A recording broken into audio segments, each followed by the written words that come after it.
Mark didn't know his father. The phrase "like an invisible shadow" was always present in his life. Like most children in English families, he was raised by his mother and grandmother. They were steadfastly responsible for his upbringing and development, giving themselves to this important task unconditionally and lovingly. Even at Mark's birth, doctors told his mother Agnes that it would be better to get rid of the boy so that he would not suffer in such conditions. She voiced her concerns, believing that a child with such a family situation might face problems and suffering in life. However, Agnes had always wanted to raise her own child and believed that nothing should be a barrier to loving and caring for him. And there were reasons to be afraid, and there were many. Margaret, Mark's grandmother, was very fond of drink. On the face of it was a fragile and kind woman, but as soon as she touched a glass, she immediately turned into a true monster, could swear like a cobbler for hours, raised her hand at her daughter, quarreled with neighbors, and behaved in a way that does not befit grown-up, well-mannered women. Another reason was that Agnes hid from others the truth about who was the father of her young son. Agnes did not like to think about her child's possible genetic disorders. She knew that one person could not solve all problems, but she was ready to do her best to find the necessary support and help. Nevertheless, somewhere deep inside, she knew as a true mother that her baby should be born healthy, that he would not have any health-related problems. At least she hoped, and every night she prayed to God to help her raise a worthy man. Agnes sat in her room, hearing the whispers and laughter of the laboring women behind her as they accepted gifts from their loving men. Her heart thumped heavily in her chest. No one visited her or gave her gifts. Because of this, she was getting more and more upset.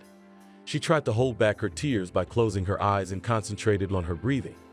She realized that worrying and having nervous breakdowns was not going to help her or her future child in any way. She wanted to give him a peaceful start in this world, despite her own sadness. However, with each passing day, the negative thoughts kept coming back to her. They swirled in the girl's head like some endless cycle. The smiling neighbors reminded Agnes of her own loneliness. She could not understand why her holy state of motherhood was not valued, as well as the little lives that other women in labor carried under their hearts. But such is the fate of a single mother. No one ever came to her, visited her, or even just called to inquire about her well-being and the condition of her unborn child. The boy's labor was quite easy and quick. It should be noted that it was the first labor in the life of Agnes. However, she surprisingly understood on instinct what to do and how to behave at that moment. She felt the need to control her breathing and tense her muscles. It was as if it was something she had once known. Perhaps she had seen it in some documentary on TV and was somehow able to subconsciously remember what needed to be done, but she could not remember the details. During the birth, Agnes showed a high degree of awareness and the ability to listen to her own body. The midwives praised the brave and courageous mommy for a long time. A few hours later during labor, Agnes heard the blessed sound of a baby crying. This sound plunged her into joy and happiness. At last her baby was born. When Mark was born, Agnes was overjoyed. A healthy, strong baby with blue eyes and blonde hair. He even cried in a special way for her. The young mother couldn't stop smiling at her baby. Now she realized that she was ready to give her whole life for him. However, the first 5 years of Mark's life were not as sunny as she would have liked. Mark always anxiously awaited every meeting with Grandma Margaret, even though she looked frail and petite. Her addiction to alcohol had dire consequences. Mark's grandmother immediately turned into a monster as soon as they touched a glass. Their family quarrels were always characterized by emotional intensity. When Margaret, immersed in her evening pummeling rituals, began to change right before the little boy's eyes, her kind eyes would pour with fury into the gentle lips of a spewer or curses and insults. She was becoming unrecognizable. And this change of personality deeply hurt her loved ones. The most bitter words, however, were addressed by Margaret to her daughter, to Mark's mother. The hand that for so many years had gently drawn him into her arms suddenly rose to inflict pain. The young woman was suffering from conflicts with her mother, and at the same time was in a vicious circle because she could not leave her alone in this condition. Neighbors witnessed these unsightly scenes and also suffered from Margaret's behavior. Her loud arguments that lasted for hours caused tension in all the immediate neighbors. People would shut the door and turn off the lights in their apartments in an attempt to isolate themselves from this negativity, hoping that Margaret would not knock on the door today. One day Margaret went so far in her rage that she inadvertently hit little Mark in the kitchen, where they were at that moment for a few seconds. Silence reigned. The little offended toddler looked at his grandmother, not realizing what evil he had done to suffer such a punishment. In Margaret's eyes, meanwhile, the rage was changing to terror, the horror of realizing what she had done, however inadvertently, but it was she who had done it. Mark cried, and his grandmother cried. With him, he from pain, and she from the realization of the worthlessness of her life. That same evening, Margaret packed her things and left home. Agnes, returning home, found a note from her mother. "I can't control myself any longer, so I won't hurt you anymore. I have to get away from you." Of course, Agnes was upset because her mom wouldn't be around anymore. But she was also well aware that now little Mark would stop watching the horror of female alcoholism, and she herself would find it many times easier to care for one frustrated person. Certainly easier than two. Agnes, deprived of help from her grandmother who could at least occasionally look after the baby, had quit her job. Now she needed more time for the baby and household chores. Working a few hours a day did not bring much money, and Mark already had to be prepared for school, so his uniform, buy notebooks and school supplies. The boy had to be tutored, and Agnes could not imagine how she would have to tear herself apart to help her child get an education without starving to death. But for the first time in her life, fate was favorable to Agnes. After 2 weeks of absence, Margaret returned home. It turned out that after what had happened to Mark, she had gone to a rehabilitation center and asked for help from specialists. All this time she was undergoing treatment, accepting the help of psychologists and doctors, inspired by a single thought. She is doing this in order to never harm the baby again. Margaret quit alcohol to help Mark get back on his feet. Now she is ready to help him with his studies, taking him to school and meeting him on the way home. She will be a model good grandmother, even though she has never been a good mother. Together she and Agnes will prepare the boy for school. The grandmother promised to take responsibility for the child's upbringing and education. Agnes, meanwhile, settled down and worked 2 jobs. During the day, she was a cashier at a local stall near the house, and in the evening she worked part-time as a cleaner. She was doing her best to provide her child with a happy life. Money from one place was not enough, so the girl had to work constantly to provide her family with a roof over their heads, a delicious meal and quality clothes for the child. The money was in short supply, but there was enough for everything necessary. And then came the day that changed everything. Mark got sick. At first it seemed like just a common cold. No stuffy, sore throat, slightly feverish. Agnes decided that the child should rest for a couple of days, drink hot tea with honey, and hope that everything would go away by itself. However, a few days later his condition only worsened. Breathing became difficult. A harsh cough appeared and cramps began to engulf his body. And that's when the boy's mother decided that it was definitely time to see a doctor. The doctor who came immediately made a preliminary diagnosis of pneumonia. An X-ray was required to confirm it. This was not easy for Mark's family, given their financial situation.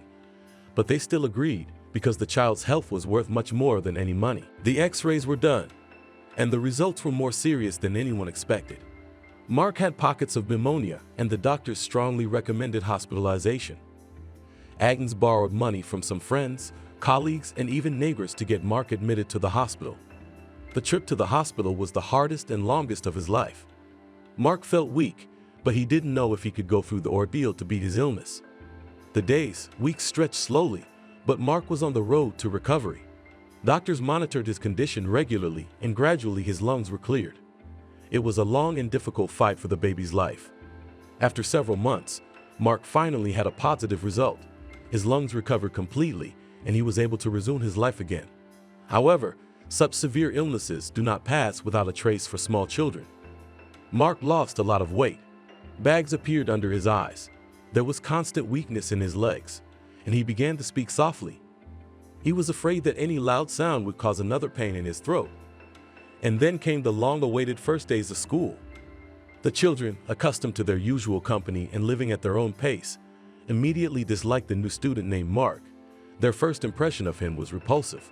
A small guy with a skinny build and an unusual appearance that distorted his childish facial features. He didn't attract attention to himself, didn't try to be better than the others. Moreover, his quiet voice and insecurity only reinforced the impression of him as a weak, uninteresting, and incomprehensible person. But soon the children decided that it was rather boring to talk only about the boy's appearance. And they found out one piquant detail about Mark's life. The absence of a father and a new classmate now became the basis for children's rudeness and bullying. The judgment and taunts that Mark was someone else's mistake or failure became frequent. "Nibbler, your mother conceived you under a bush," they laughed. Mark, in turn, continued to be silent and patient, suppressing his emotions and only occasionally showing a slight sadness on his face. He tried to ignore the mockery and ridicule. But every time he was compared to others, something inside him fluttered, pain and frustration. He didn't understand why his father's absence was such a serious indictment on him. It wasn't his fault after all. The school years went on. Mark continued to study. Ains worked tirelessly. The boys continued to bully the boy. He was used to the constant teasing from his classmates. He was not surprised to find a piece of dirt or a toad in his backpack. Grandma Margaret didn't snap anymore. She continued to see Mark off and on from school, to do homework with him, to go for walks, and to cook dinner together for his mother, who, as always, would come home too late for the child to have a chance to talk to her. Practically all the way through 4th grade, the grandmother raised her grandson. But age made itself felt. One morning, the grandmother didn't wake up. Agnes hadn't gone out to any of her chores that day, and little Mark hadn't gone to school. They sat over Grandma's bed and cried quietly, hugging each other. When the doctors arrived, Agnes didn't know what to do. She had no money for a decent funeral. With one last look at her mother's pale face, Agnes realized that she was facing a difficult challenge. The blow of fate had come unexpectedly and mercilessly, like a winter hailstorm destroying a blooming vegetable garden. Turning everything inside out, the pain twisted her heart, and the fear for Mark's future made her tremble. He was just a child just starting out in this world. How could he be left alone to be torn from his childhood and transported into the cruel world of adults? Remembering the warmth and love that his grandmother tirelessly gave Mark, in the last years of her life, Agnes was determined not to let her family ruin his bright future. She herself was a simple woman whose hands were used to labor and constant effort. But despite her poor savings, she possessed an incorruptible fortitude and a desire to do better. She knew that she could not stand in one place despite everything that fate had in store for her. After the death of his beloved grandmother, Mark's life became even more difficult. Every day at school turned into a real nightmare. Classmates who have long lacked any notion of compassion and respect for others began to direct all their anger and rage at the boy. Instead of supporting and understanding him, they turned the pain and sadness of a classmate into an object of their bullying. Mark's unhappiness and longing became mere entertainment for them. They mocked and taunted and humiliated the classmate. Every bad grade Mark received made them laugh and want to humiliate him even more. They did everything they could to make him feel like a total failure. But even getting good grades, Mark couldn't savor his success. Instead of support or praise, the boy's classmates felt rejection and anger. How much they resented the fact that it was as if he was trying to be better than them all. Instead of being happy for him, they only tried to make Mark's life even more unbearable. And now Agnes had stopped coming home altogether. When Mark went to bed, she was still working. When he woke up, she was gone. The woman wanted to drown her pain in endless work, running around like a squirrel in a wheel. She could not think about the death of her own mother or the condition of her own son. Mark was lucky that his grandmother taught him to cook. When he came home, he could boil his own pasta and sausages, not forgetting to leave a portion for his beloved mother. Mark was already a grown-up boy, and studying in the 4th grade, he realized that his mother's condition had nothing to do with him. She was just very hurt and lonely too. But how to help her? The boy didn't know. One day, coming home from school, Mark decided to do something special. He wanted to make his mom feel cared for. He decided to make his favorite dish, apple pie. He was sure that the aroma of fresh pie would melt his mother's heart, make her stop for a moment, forget about the endless work, and enjoy the moment of a hearty and delicious dinner. Having done his homework and done the cleaning that was now his responsibility, he arranged all the necessary ingredients and set to work. All the while, Mark pondered how else he could help his mom, how she could deal with her grief and loneliness. After all, he wanted to see her happy and smiling too. When the cake was already cooked in the oven, it was 11 o'clock at night. Usually at this time, Agnes returned home. Today was no exception, and it was almost Mark's only chance to talk to his mother. Taking her bags, he told her that he understood how difficult it was for her and that he was always there for her. The boy explained that his help could be with various small things, cooking, cleaning the house, or just being there to listen. Agnes looked at the boy in surprise. It had been so long since she had been with her son that she had not noticed how he had gone from a small, unintelligent boy to the kind of man she prayed for at night. Agnes fell on her knees in front of Mark and apologized for her behavior. Tears flowed down her cheeks. She hugged her son and told him she couldn't imagine her life without him. She was so busy with her own problems and thoughts that she couldn't. And to think that her son must be 100 times worse off than she was.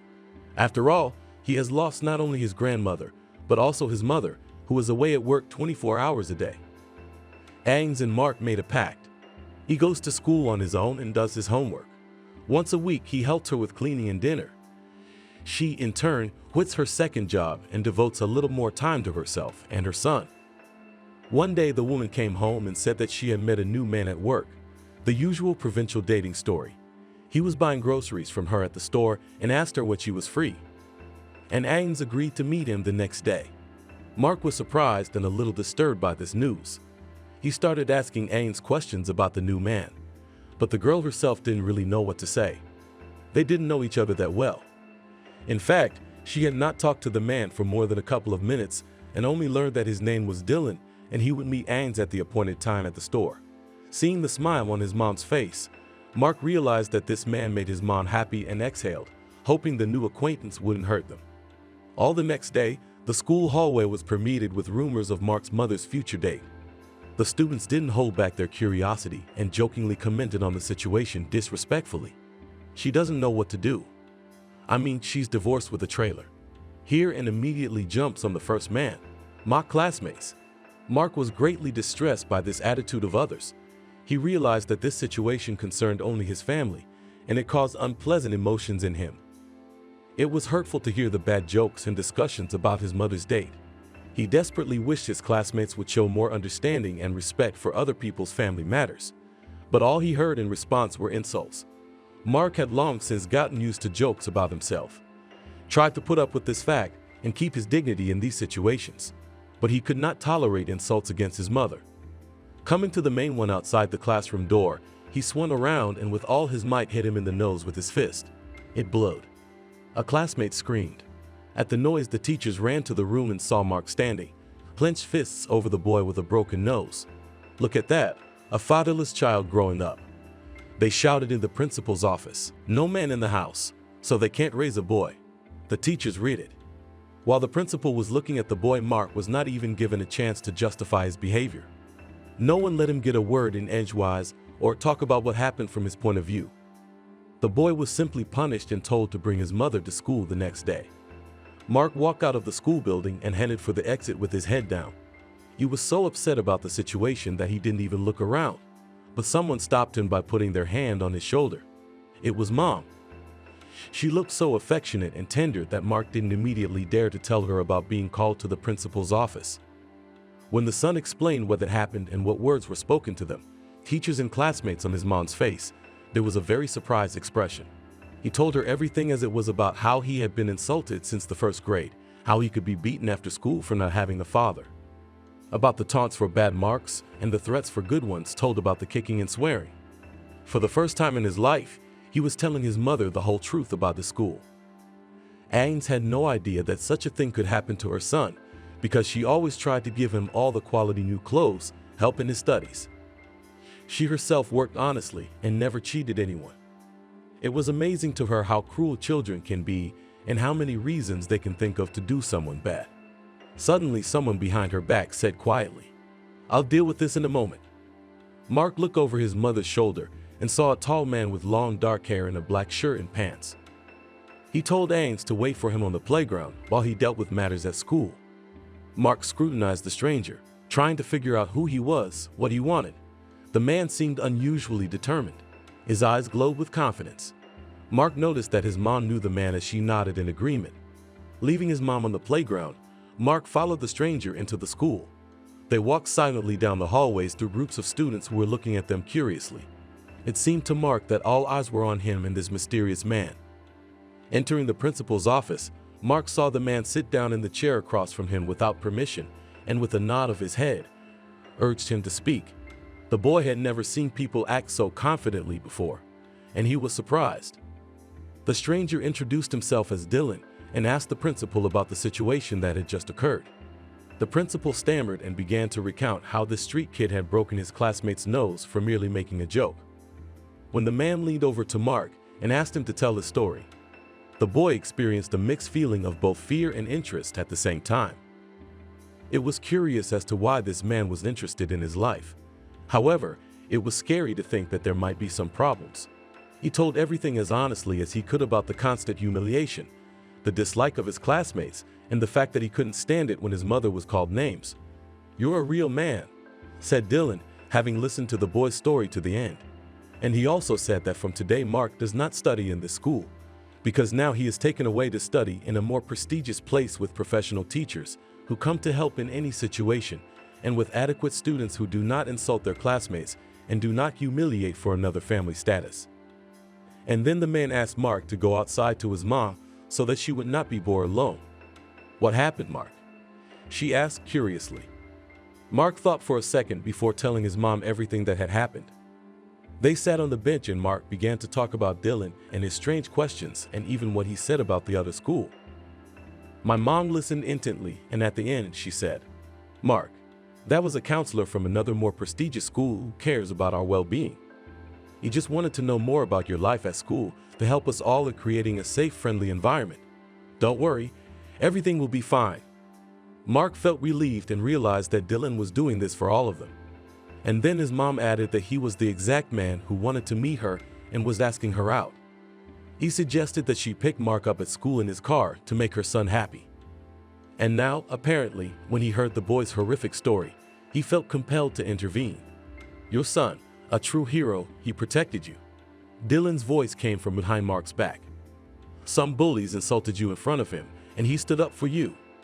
Only the headmaster didn't appreciate it and sided with those guys. That's okay. I've already arranged for you to study in a new place next week." Dylan turned to Mark. Agnes was somewhat hurt and discouraged to hear that her son had been insulted and underestimated by the headmaster.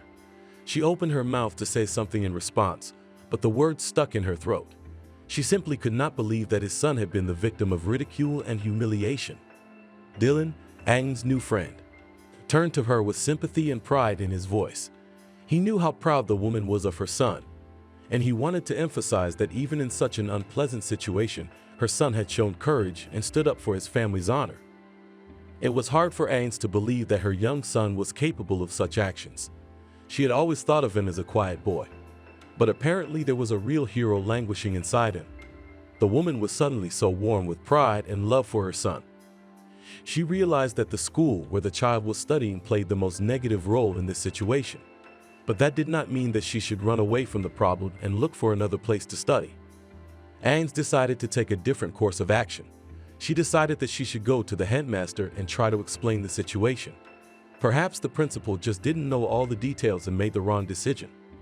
The girl hoped that after carefully listening to her principal would realize that the child did not deserve punishment, but on the contrary, deserved support and encouragement for his valiant deed. She gathered herself and headed for the school.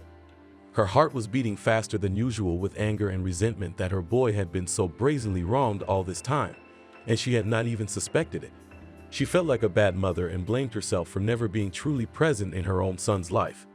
But now there was determination and confidence within her. She was willing to go to any lengths to protect and support her son. The meeting with the principal did not go as smoothly as Agnes had hoped, to her attempts to explain the situation. The principal only shrugged his shoulders, saying that you had already found a stepfather for your son. That's what your little man said he decided. On top of everything else, he promised to report us, and we don't forgive that. He's wrinkling his nose in resentment or jealousy, and Agnes suddenly realized that it was pointless to expect kindness and understanding from children taught by such teachers. She went into the office of her son's class teacher and took all his personal belongings. As Agnes walked out of the school building, she saw her son and Dylan walking on the playground outside the school. Agnes smiled as she looked at them. She was pleased to see Mark socializing and spending time with Dylan, even though they knew each other so little. Agnes slowly started to walk towards them, enjoying the warm rays of the evening sun and thinking that Dylan was probably right that the boy should just be sent to another school. The poor kid had been humiliated enough as it was. It was time for him to learn that there was another life, where classmates did not insult each other and teachers taught good and light. When Mark and Dylan noticed her approach, They smiled at each other and whispered about something. Agnes squinted her eyes, trying to guess what the two were up to, but was quickly distracted when Mark came up to her and hugged her tightly. Agnes hugged her son back and kissed him gently on his hair. Her heart was full of gratitude that she had such a splendid son and such a wonderful friend with whom to share both joys and sorrows. Now she must be a good friend to him too. The sound of the bell came from the school. Lessons were over. Children began to run out of the school, shouting and waving bags of shoes. Some rushed to the playground to play, others rushed home to their parents. Mark said he wanted to get out of here so he wouldn't have to see or hear any more of his classmates who had hurt him for years. Dylan and Agnes nodded and all of them headed for the school gates. As soon as they crossed the threshold behind them, a whistle was heard. It was Mark's classmates coming out of the school. "What's up, jerk? Did you find an uncle who will beat you with a belt?" They shouted. Mark didn't turn around at that shout. Over the years of bullying, he had learned that sometimes it was better not to react at all. Once the bullies got bored, they would immediately back off. But what would happen next, Mark certainly hadn't expected. Dylan took the car keys out of his coat pocket and pressed the button. A large black car blinked its headlights in response. The boy didn't know the make, but he thought it was the coolest and most beautiful car he had ever seen behind him. He heard admiring sighs and whispers from the bullies. "Look at that car," they were saying to each other. Mark climbed into the back seat as Dylan helped him open the car door. He realized that now the bullies and those insulting him were envious of him with all their souls. He felt inside an indescribable feeling of victory and pride for himself, and for his mom, and for her new friend. He did not know what would happen next, but he realized that the hardest stage of his life was over. "Well, Agnes, Mark and I have a present for you," Dylan said. The woman didn't know what he was talking about. Until the car stopped in front of the restaurant, they decided to have a romantic dinner for the whole family. Perplexed, she looked at Dylan with a smile and raised her eyebrows questioningly. Mark too looked at her with a smile full of anticipation. Was this really the gift they had in mind for her? She didn't know what to say to such an offer. It had been so long since she'd been to a restaurant. And now she didn't look like a woman who was going to come to an expensive place. But pulling herself together, she agreed to go inside. The restaurant was decorated in the style of an English village. The interior lent itself to a romantic dinner, and Agnes realized that her men had really made an effort for her. Mark took her mother's hand, smiled, and together they went to a vacant table, which was decorated with flowers and candles. Agnes noticed that Dylan was holding a small envelope with her name on it. He held out the gift to the woman. Mark looked at the man in surprise. He didn't know that there was a surprise planned besides a delicious dinner. When he opened the envelope, Agnes smiled broadly and her eyes shone. It was 3 theater tickets for Saturday night's Scarlet sales. One of the best love stories ever told, according to Agnes. "I'm inviting you two to the theater," Dylan said hopefully. They were front row tickets, and the woman had a couple of days to prepare for the event. When everyone was finally seated at the table, the waiter brought out 3 sets of menus where one could find varied and unique dishes from different cuisines of the world. Agnes and Mark were eager to explore the cuisine, but Dylan seemed to have been to this place often because he didn't even bother to choose and said that he already knew what he wanted to order. Every dish that the waiters brought that evening was so exquisite and beautifully decorated that little Mark's surprise was unparalleled. Elegant appetizers, fresh, delicate salads, dazzlingly juicy steak. All of it had impeccable taste and flavor. The boy had never been to an establishment like this before. He couldn't even imagine how beautiful different dishes could be served. However, the real highlight of the evening were the desserts, a variety of exquisite desserts, which seemed like a work of art, impressed even the adults. Airy macarons, delicate Setch chocolate fountain. Each dessert proved to be amazing and unforgettable. Mark laughed and clapped every time the waiter served them a new dish. As the evening came to an end, Agnes thanked Dylan profusely. He of course offered to drive them home, but the girl hesitated a little. Then Mark said that he would like to take another ride in such a nice car if it was okay with his mother. And the woman melted at his request. Today she couldn't refuse her child anything. In the evening, left alone, Mark and his mom sat down at the table to talk about the day the boy had spent. Was thoughtful, though his face showed excitement. He gently told his mom about his classmates and the rudeness he had experienced at school. Mark described situations when the boys made fun of him, first clinging to his appearance and then to the fact that he was growing up without a father. His mother listened to her son with pain and anger in her heart. She realized how important it was for a child to have support and understanding at times like these. She promised that someday she would tell her son why it was just the two of them, why he didn't have a daddy to help him. Seeing how upset his mom was, Mark said he would listen to her when she was ready. But they spent more time talking about Dylan.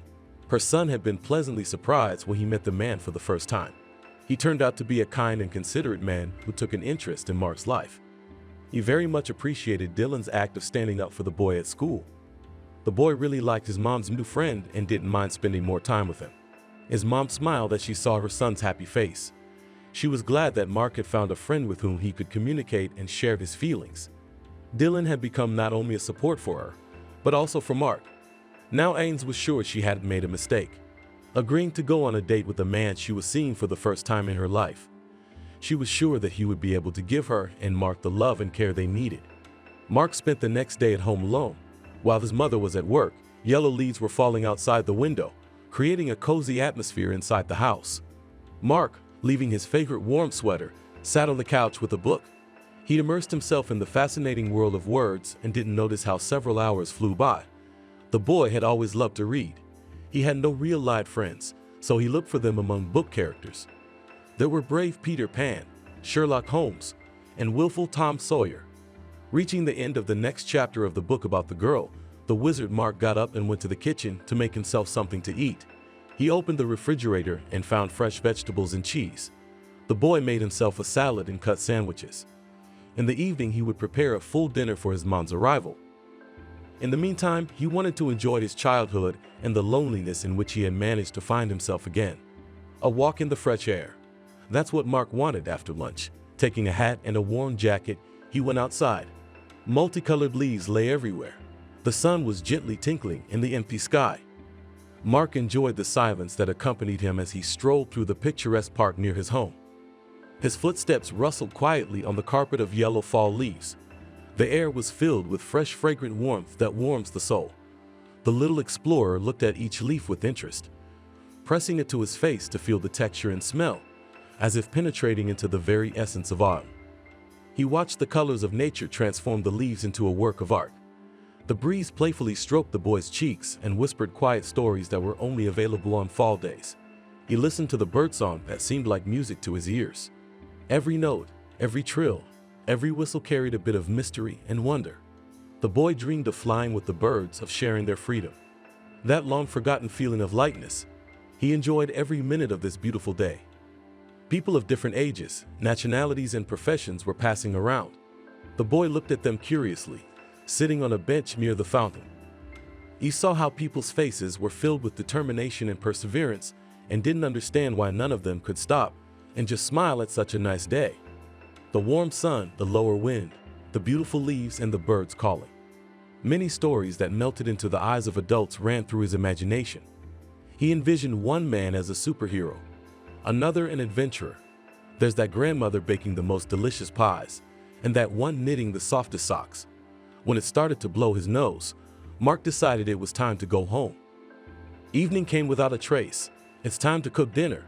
The boy began to notice the pizza dough, laying out the ingredients on it.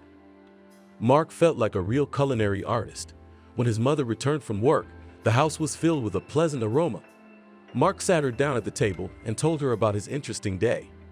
Hearing the amazing stories and deciding to support her son, the woman also began to tell him about herself. Today was a busy day in our store, began Ains, looking at her son's short hair. We took in so many customers that I almost forgot to count them. Mark smiled. He was overcome with enthusiasm. He asked questions about their appearance, about what they were buying. What color were their umbrellas? Ains laughed at such amusing questions. She was happy that they could once again talk openly with her child about anything that came to mind. And what else was their mommy? Asked the boy with eyes full of admiration. Then the woman started talking about the new toys that had been brought into their stall this week, about bears, dolls, and cars. It turned out that one of the cars was even the same model as the one Dylan was driving. It was as if the boy was in a fairy tale as he listened. He'd imagined a stall filled with smiling adults and children, excited about their new purchases.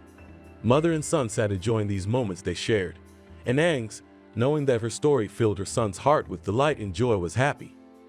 She promised her son that they would spend tomorrow together. The boy closed his eyes and started counting sheep before going to sleep, hoping that the night would soon be over and he would be able to talk to his mother again. The rain that had been falling since morning did not upset Mark. He and his mother decided to make the day worthwhile by going shopping in town. All the shop windows shone and sparkling mannequins beckoned to them. Agnes wanted to find a new dress suitable for the upcoming trip to the theater. After looking in several stores, she saw a blue tight-fitting dress decorated with white embroidery. Mark was so impressed when he saw her mother in it that Agnes decided to buy it for sure.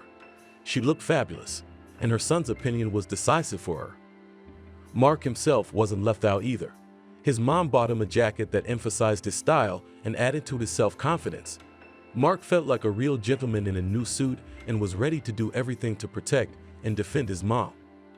After a long shopping session, they decided to take a walk around the city despite the rain. Agnes always carried a folding umbrella in her purse. It was enough for the two of them. The tantalizing, fresh air and the smells of city life surrounded them. Mark and his mom were enjoying every moment, not paying attention to the weather. Suddenly, they saw a familiar face on the street corner. It was Dylan.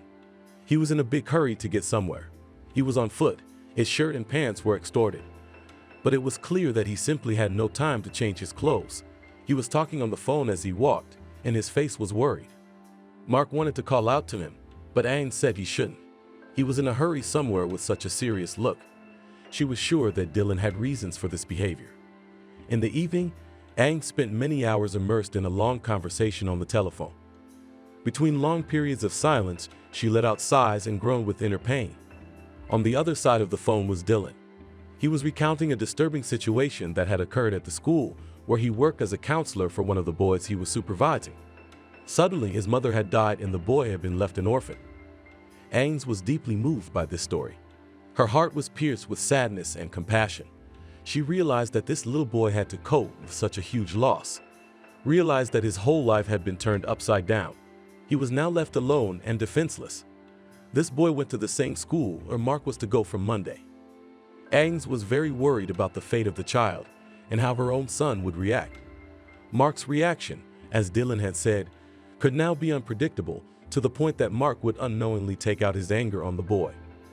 Dylan promised the woman to keep an eye on her son's behavior and gently guide him to learn, to socialize in his new society.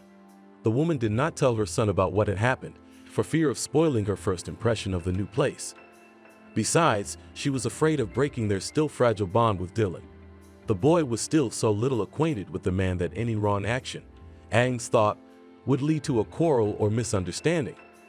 She would not want to lose the man she had just met, but she knew for sure that no matter what, she would stay by her child's side. The next evening passed quietly. Mark was preparing assignments for the new school and doing the homework he was supposed to turn in with the rest of the class. Agnes was at work. She barely had time to run home after her shift. Dylan called and said that he had already arrived at the house and was waiting for them. The woman quickly began to get ready. She curled her curls, did her makeup, and put on the blue dress she and her son had picked out at the store. Mark, on the other hand, wore a white shirt, black pants, and a new jacket. He looked very elegant in his suit, and it made his mother smile. She was looking at a boy who was about to grow up. Therefore, spending as much time with him as possible was her happiness. Arriving at the theater, they found themselves surrounded by an atmosphere of excited anticipation. It turns out that the tickets were not for a simple performance, but for the premiere. A troupe from another city, famous all over the world, was coming to the theater. The performance began, and the actors demonstrated a magnificent game, transporting the audience into the wonderful world of Scarlet Sails. The whole production was so vivid, emotional, and mesmerizing that it left an unforgettable impression on the whole trinity. Not only Dylan, but also Agnes and her son were enraptured by the piece and the acting. They avidly absorbed every moment of the performance, savoring the beauty and depth of the story. All the performers were of the highest caliber. They managed to convey emotions and transport the audience into the world of fairy tale and fantasy. Mark had been to the theater before, but all the productions before seemed boring and incomprehensible to him. But this performance managed to mesmerize the child, and he watched for 2 hours how the story of the heroes on the stage was developing rapidly. Each of them had their own experiences and emotions that evening, but together they shared common impressions. What made this performance special and meaningful for the whole trio? At the end of the performance, all the people in the theater stood and showed their gratitude to the performers. The premiere caused a flurry of applause. It shook to the core of every spectator in the hall. And even the actors themselves did not expect such an emotional reaction of the audience. Returning home, after a wonderful evening at the theater, they continued to discuss everything they saw and felt. Mark said that in his literature class, he would tell about his trip to the theater and advise all his new classmates to visit Scarlet Sales, as long as such a famous troupe is in their town. A new week has started and Mark is off to a new school. It was unexpected and a little exciting, especially in the middle of the school year. The boy felt a weight on his shoulders, the fear of facing misunderstandings and misconceptions about himself again. However, Mark did not give up in the face of these uncertain feelings and walked boldly into his new classroom. His heart beat harder as he crossed the threshold of the door. It was scary to start getting acquainted again and even just saying hello to his new classmates. But the negative thoughts gradually receded, replaced by the hope that this school might be the exception to the place where Mark would be accepted as he was. When one of his new classmates offered Mark a seat next to him, the boy realized that the new school was indeed different from the old one. The new desk mate's name was Alan.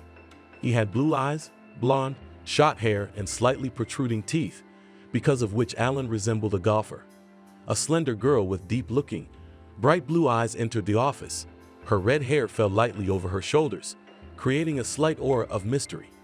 Upon seeing the new student, she smiled gently and introduced herself quietly. Elizabeth, with a tinge of slight confusion on her face, shook the boy's hand delicately, conveying the warmth of her soul to him. The class stood up, greeting their classroom teacher. Mark remained seated as if mesmerized by the teacher's image. Her charm and beauty seemed to attract his attention. Her every movement, every pose expressed a natural charm that promised not only instruction, but inspiration as well. The mere appearance of the teacher awakened in the boy a thirst for knowledge and a desire to be better. "You need to get up," whispered his desk neighbor. Mark shook his head, trying to push his thoughts away, and stood up. The girls in the class giggled, and Mark was uncomfortable with the memory of the last class. He could almost hear the taunts from his new classmates about his appearance, his family, and his mom. The boy was prepared for the fact that nothing would change with the transition to the new school, and that it was for nothing that he expected anything good at all. Elizabeth invited Mark to come to the blackboard and introduce himself to the whole class. She asked the boy to tell her about himself and his family, and barely had he turned to face his new classmates, fear seized him again. His head began to spin and his legs seemed so weak, as if they couldn't hold Mark up. A whisper went around the classroom, and Mark thought it was the boys discussing him, and he clenched his fists. "Mark, don't be afraid. We just want to get to know you," the class teacher said gently. And he took one look at her and exhaled and told it like it was, and about his mother and his grandmother and his illness and his father's absence. He told it as if his heart was aching and his soul was begging for warmth and hugs. By the time Mark finished, his eyes had already filled with tears.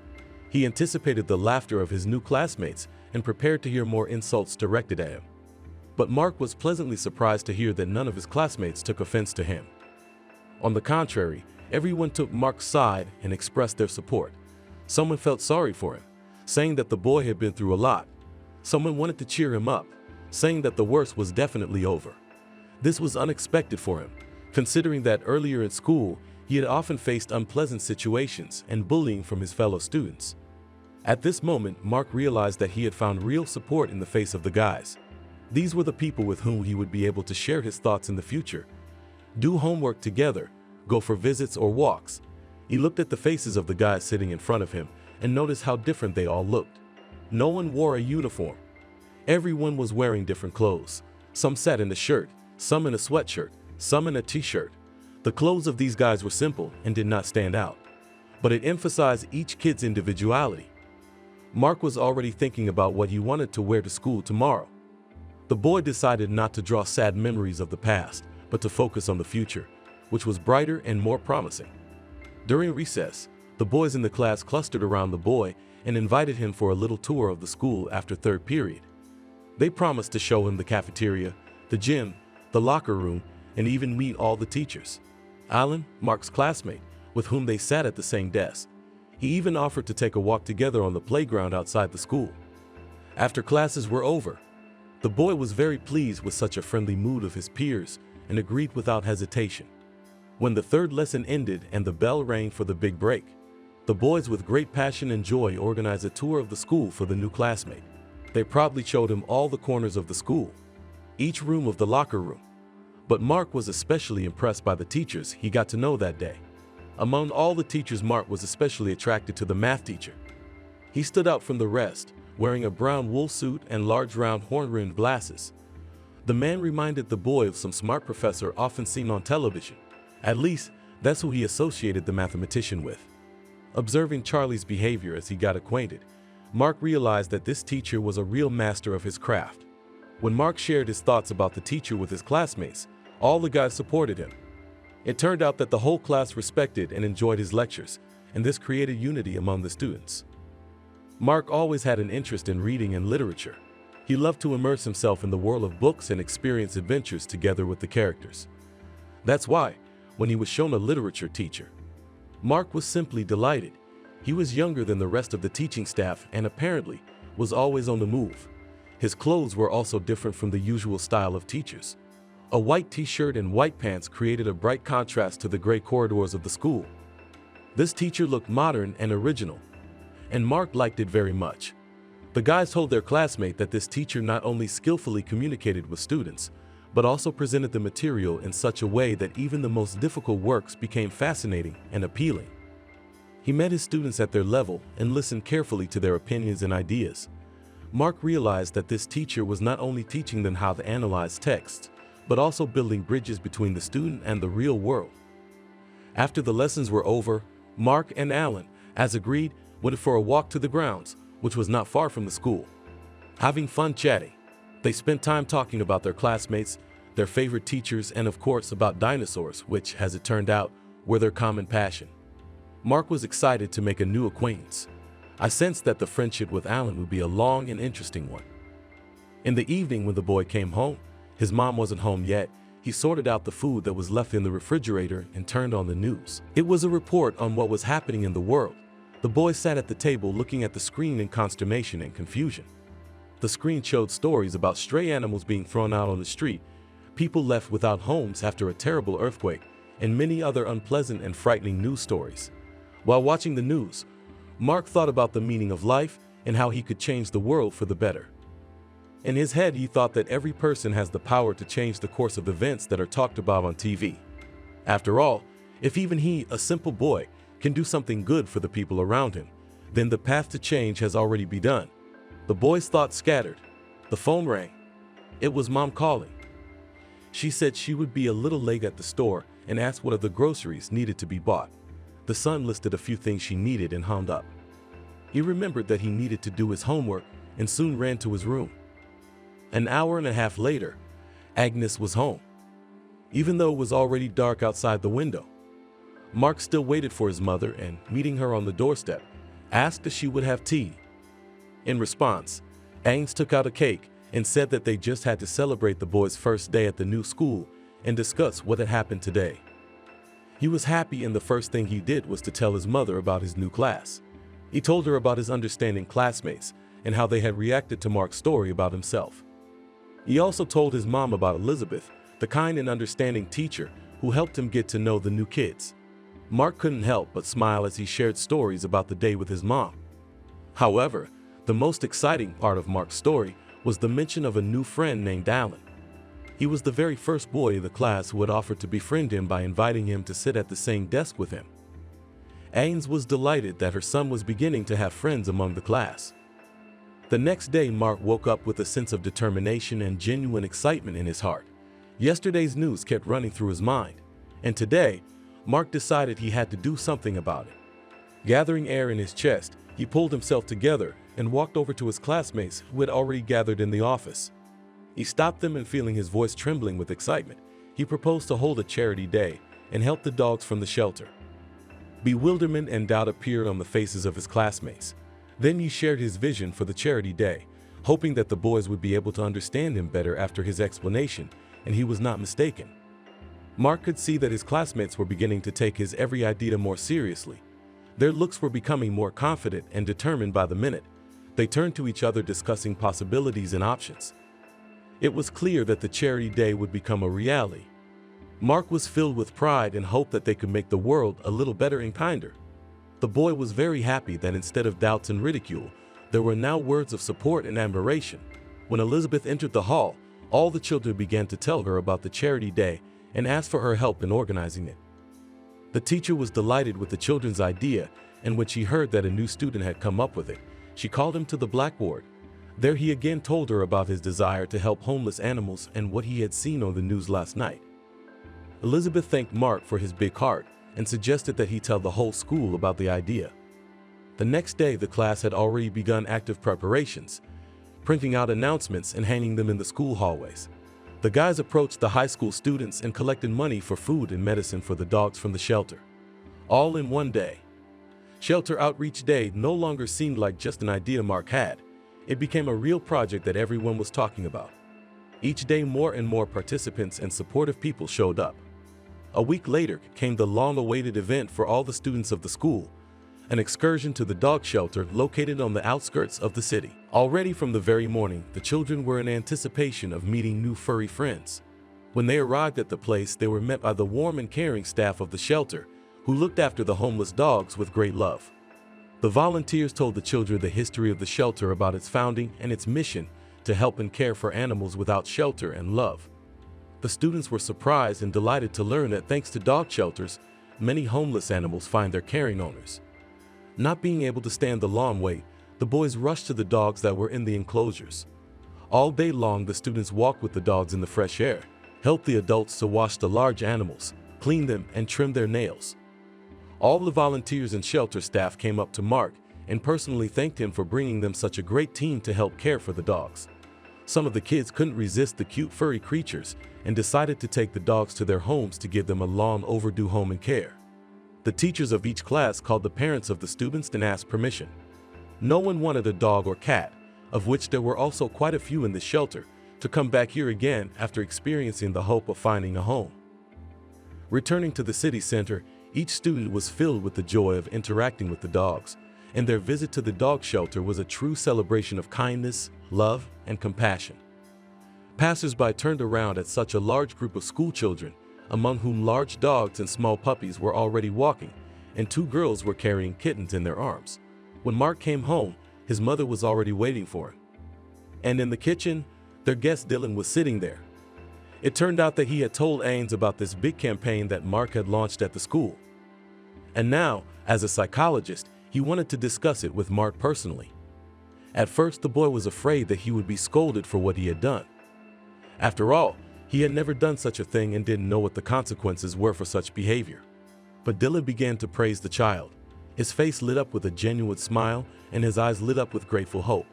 The boy felt supported and inspired and was now ready to conquer new horizons and show the world his potential. His heart was filled with hope and determination. Mark suggested to his mom that she too take an animal from the shelter to her home. However, to Mark's surprise, Aang said that it was not the right time to get a pet. The boy was upset because he thought that a dog could be his loyal friend, companion, and source of endless joy. He imagined how he would walk with his dog in the park, play with him in the fresh air, and just enjoy their time together. He had even thought of a name for Rocky's future pet. Aang had always wanted a pet too. She and her son had discussed this possibility a long time ago. But now the woman realized that they didn't have enough time and resources to give the dog the care and attention it deserved. She told her son that her job now requires a lot of time and effort, and added that getting a pet in this situation would be unfair to the dog itself. The boy realized that mom was right. In their current living situation, there was no room for a pet. Mark felt a heavy sense of disappointment, but he realized that this was the most sensible and responsible decision. He promised his mom that they would wait and find a better time and environment for the dog when the time was right. Mark hopes that they can make their dream a reality and find their perfect pet. Over the weekend, Mark enjoyed the beautiful weather, spending time with his mom and Dylan, following in easy steps through the streets of the city. They enjoyed the scenic views and birdsong that filled the air with warmth and joy.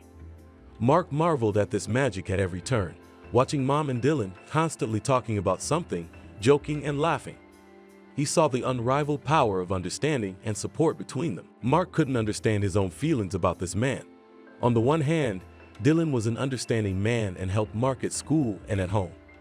But on the other hand, the attention a mom could give her son had to share with another man. The boy was absorbed in his thoughts so deeply that he didn't immediately notice his mom's questioning look on his face. He had to excuse himself that he was only thinking about schoolwork.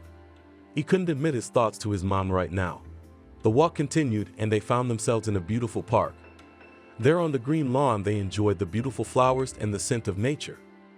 Mark couldn't take his eyes off the monumental tree for a long time, which seemed to be a guardian of time, holding a lot of history and wisdom of age. He immediately began to make up a tale of how this mighty strong tree grew, what stories had befallen it over the years. He wanted to call his mother to tell her about his fiction, but when he returned, he didn't find her around. Mark looked around and saw that she was sitting on a bench with Dylan, talking about something. The man was holding her hand and she was smiling at that. Mark furrowed his brow and realized that he already had to fight for his own mother's attention. He figured the easiest way to solve this issue was to get his mom out of here. "Mom, I want to go home," the boy mumbled, coming close to the bench. Ains was surprised by his behavior because he always liked to take long walks in the park, and getting him home was a huge problem. Now he was asking to go there himself. Despite Mark's expectation, Dylan came home with him. He was worried about the boy and couldn't leave him alone. His mom had called him to come with them. When she came home, she immediately put the kettle on and invited everyone to the table. From the cupboard, she took out boxes of cookies and candy and put them on the table. "Come and live with me," said Dylan, when the tea was already poured into cups and all three were sitting at the table. Ains froze and Mark almost choked on his tea when he heard such a thing. The mother looked at her son and saw that the boy was not at all happy about the suggestion. The child got up from the table and left the kitchen. Ains looked at Dylan and apologized. She didn't know what to do in such a situation, and so she followed Mark into the room. Dylan also went to the room, but did not go inside. He decided to listen to what was going on behind the door, but not to interfere with the conversation between mother and son. Ains approached the boy and asked him what had happened. His eyes were filled with excitement and worry. As he began to tell her about his fears, the boy felt deep anxiety at the thought that his mom would have no time for him. He was afraid of being left out without the support and care that was so important in his world. The words burst from his chest, filling the air with an emotional onslaught. Ains listened intently, feeling his anguish and trying to understand his condition. She took his hand and told him she would always be there for him, willing to give her time and attention to support him in his difficulties, showing the true care and love that only a parent can give. Agnes promised the boy that he would never be alone and that his feelings would always matter. Dylan knocked on the door of the room and Mark allowed him to enter. He walked over to the boy and promised him that he would never come between a mom and her child. And if Mark is scared right now, it's a very natural state of any human being. But Mark must know that Dylan is a real man and will not let either Ains or Mark feel uncomfortable around him. To ease the pressure a little, Dylan suggested that both Ains and Mark should at least visit him and see the place where he lives. But he warned that it would take half an hour, so they should think about it carefully. Ains and Mark nodded to each other and agreed to the familiarization trip. Dylan's house looked like a fortified fortress, nestled in a private area and surrounded by lots of plants and flowers. It looked like the house of the wizard from an old fairy tale. A large wooden swing stood in the courtyard. Birds could be heard flitting under the roof of the house, and a huge pile of yellow leaves lay at the entrance, a clear sign that the owner of the house had recently cleaned the yard. Ains couldn't help but appreciate Dylan's gesture. She was pleased that after such a short but warm meeting, the man had offered her a place to live together and to take such good care of her child. But she also saw how serious Dylan's proposal had become for her son. Mark was used to his cozy home, friends, and school. He dreaded the unknown and the loss of all his habits. Doubts hung in the air, and the girl promised Dylan to think about his proposal and once again discuss everything thoughtfully with her son. Dylan realized that Mark and Ains needed to be alone now, so he suggested that they take a cab home so that they could talk quietly. The whole evening was spent thinking. They talked to Mark about jealousy and trust. Mom told the boy about her love for him and her feelings for Dylan. Ains was as honest as possible with her child so that her son would understand her correctly and make a decision he would not regret. She promised her son that they could return to their home as soon as he wanted to, and Mark agreed to try. In the morning, Ains woke up with faith in her decision. She realized that she needed to take a risk and give the new beginning a chance. Deciding to trust Dylan, Ains and Mark agreed to his proposal. Mother and son set about packing their belongings. It was decided to pack only the essentials and bring the rest over time. Dresses, shirts, pants, and so on. Agnes' clothes took up only one small sports bag. The girl didn't like to keep things she didn't wear. Her son's clothes took up about the same amount of space. But to the clothes were also added toys constructor and a few of the most favorite books. Shoes for 2 fit into 7 boxes. Textbooks, notebooks, Mark's stationery completely fit into the school backpack. The woman packed a few more necessities into bags, and she called Dylan. She and her son didn't notice that evening had already come. The man came to pick them up in his car and helped to load everything into the trunk. An hour later, Mark was already arranging things in his new room. Dylan had time to prepare for him a new study table with shelves for textbooks and supplies for stationery. A large bed with a mattress again, a separate shelf for toys, a nightlight next to the bed. Dylan knew exactly what a schoolboy needed in his room. Ains, meanwhile, also had a separate room. Dylan didn't want to embarrass the girl by being pushy, but told her that she could come to his room whenever she wanted. The man helped to furnish the woman's room with everything that was required. There was a cozy leather sofa near the wall next to the window, where one could relax and enjoy the evening conversation. Opposite stood a massive wooden table. In the corner of the room was an asymmetrical shelving unit that held books and magazines, forming a small library. Next to it was a small desk equipped with a modern computer. A little farther away was a makeup table, a table with a large mirror framed with a LED strip, which was switched on with a separate button, and a large double bed. Only now Ains wondered how a simple school psychologist had such a huge house, a car, and the ability to buy new furniture for a family he barely knew. She started to worry about that, but there was a knock on the room. Dylan invited her and Mark into the kitchen for dinner. Following his invitation, she got up from the couch and followed the man. The woman involuntarily cast a glance at Dylan, caught up in her own thoughts and executed with herself for not even thinking about such matters before. She noticed his well-groomed appearance, the expensive suit clearly tailor-made that he wore to meetings, expensive car, private home richly furnished. Her doubts continued to develop and worsen. The woman watched the kitchen and felt uncomfortable. How uncomfortable it must have been for Dylan to be in her small and cramped kitchen when his own house has such a huge room. Yes, it's a real dining room. Aang started to feel angry with him and with herself, thinking that Dylan should have his own cook. The girl caught herself at this thought and was frightened. She accuses unknown to her the man who had invited them to live with the man who had looked after her so beautifully and even managed to find common ground with her son. Nevertheless, the question of abundance still interested her. She felt that her question might spoil this beautiful evening, but her curiosity did not subside. During dinner, she didn't hold back and still asked the man the question that had been troubling her. Dylan smiled, understanding the woman's doubts. A regular school psychologist wouldn't earn that much. Fortunately for Ains, it turned out that besides this job, Dylan had a lot of private clients with whom he worked both in person and online. The man made no secret of the fact that he is one of the best child psychologists in their area and was proud to say that many parents want to work with him and help their children grow up healthy. Anyway, tomorrow Dylan and Mark had to get up early and both of them had to get used to the new schedule. They would drive to school together. Mark told his mom to sleep in and not get up in the morning to make breakfast. The woman laughed. She thanked her son for his generosity and went to her room to get ready for bed. Mark and Dylan agreed to get up at the same time on their alarm clocks and split up as well. The boy lay down in his bed and began to imagine what kind of noise his classmates and the guys from the parallel would make tomorrow when they saw that a new student was arriving with their psychologist in one car. It caused him vague feelings. He remembered well the looks and sighs of the bullies from the old school when they'd seen Dylan's car. Envy. That's what it was, Mark realized. But on the other hand, would they start rumors about the boy that he'd only gotten into this school because of his acquaintances? And whether the kids would start making humiliating jokes about his mom again. All this worried Mark, and his thoughts did not leave his head for a long time. The boy could only fall asleep after an hour when he started counting sheep to help his body fall asleep. He dreamed colorful and mesmerizing dreams that night. a sign of a very eventful day. In the morning, the boy woke up in a good mood, and the previous thoughts that had visited him that night were gone. Dylan was already waiting for him in the kitchen. There were 2 cups of tea, cheese sandwiches, boiled eggs, and several kinds of cookies on the table. The fragrant smell of fresh sweet tea and the appetizing sight of the dishes circling the table awakened a tender feeling in the boy. He felt himself beginning to wake up fully and ready to live this new day. Mark took a quick glance around the kitchen. The light of the morning sun was already shining through the curtains. The sky was changing from gray to soft blue.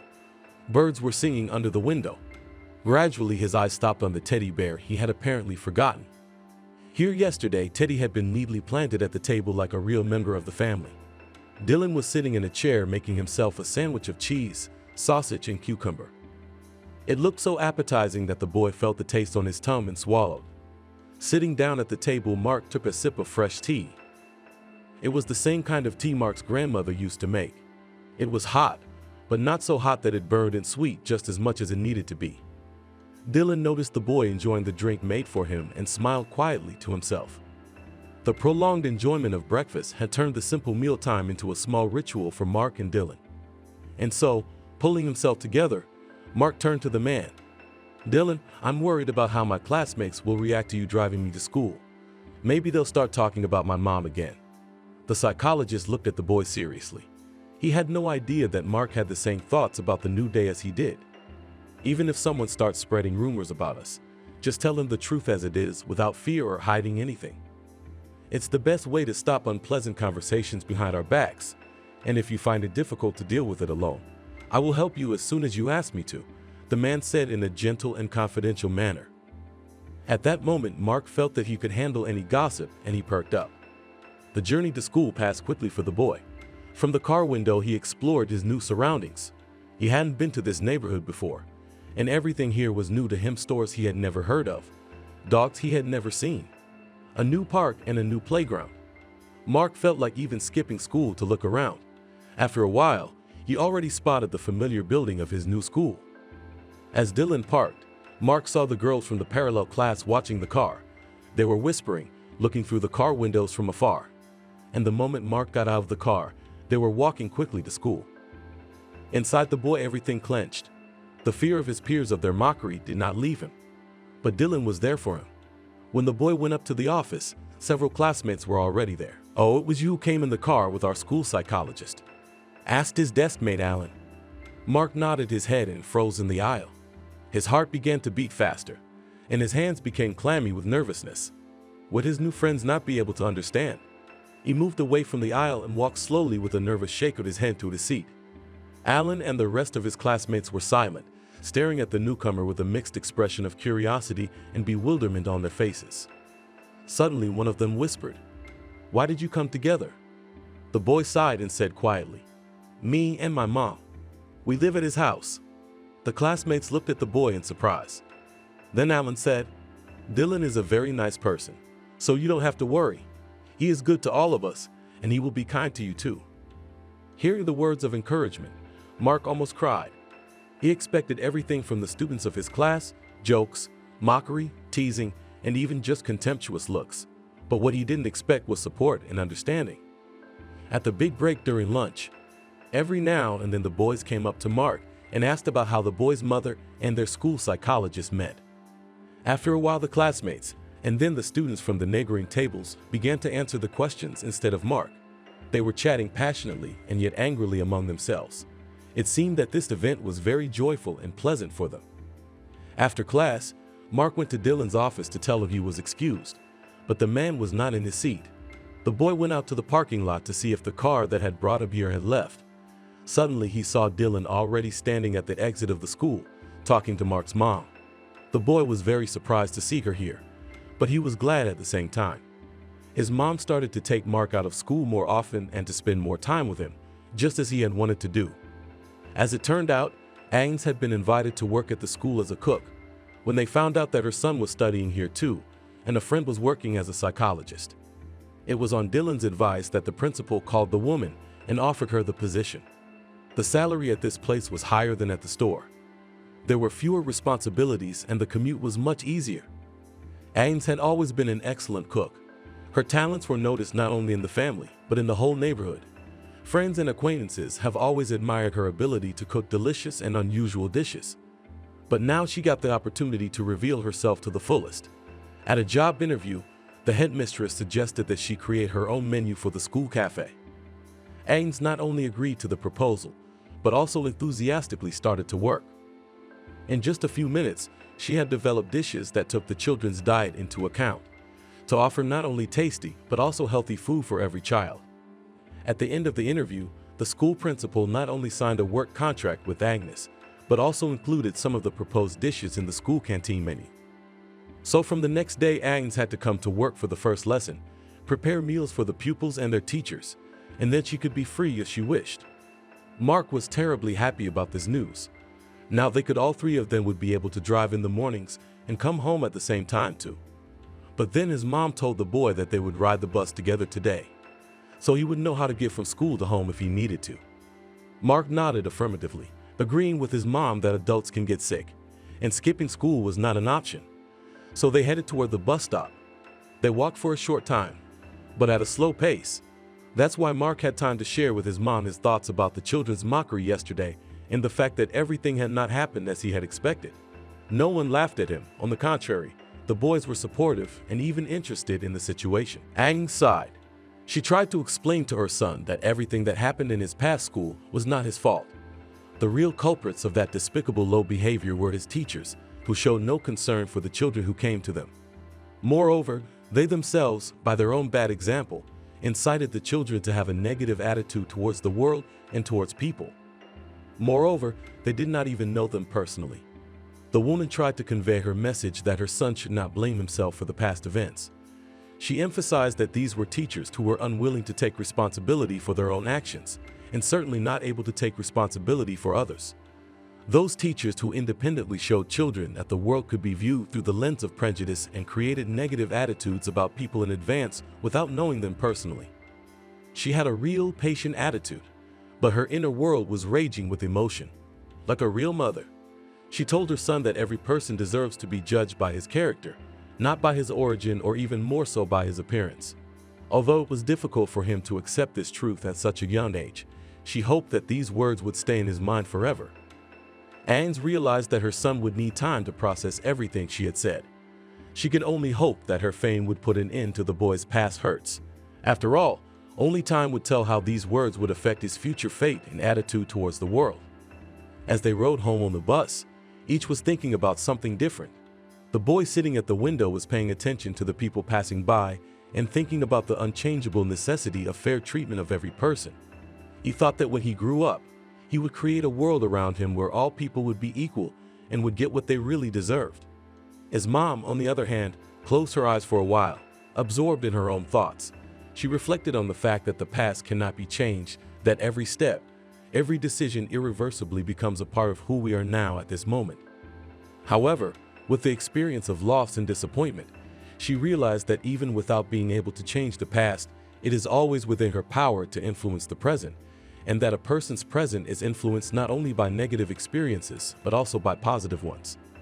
Every smile, every hug, conversation, family dinner, all of these things make a person human. The bus was approaching home. Mark and Agnes awoke from their ruminations when the conductor announced their stop. They smiled at each other, realizing that they had both been thinking about something important and necessary for a long time. But these thoughts were so private that nobody discussed them. Everyone should have their own little secrets and secrets. Months passed. Time like a wizard transformed Mark's childhood into an adult reality. 5th grade was a new stage of his education, opening up new knowledge, desires, and acquaintances for the boy. Agnes took the position of school chef, preparing her culinary masterpieces to delight little children's hearts and bellies. Her skill delighted and inspired.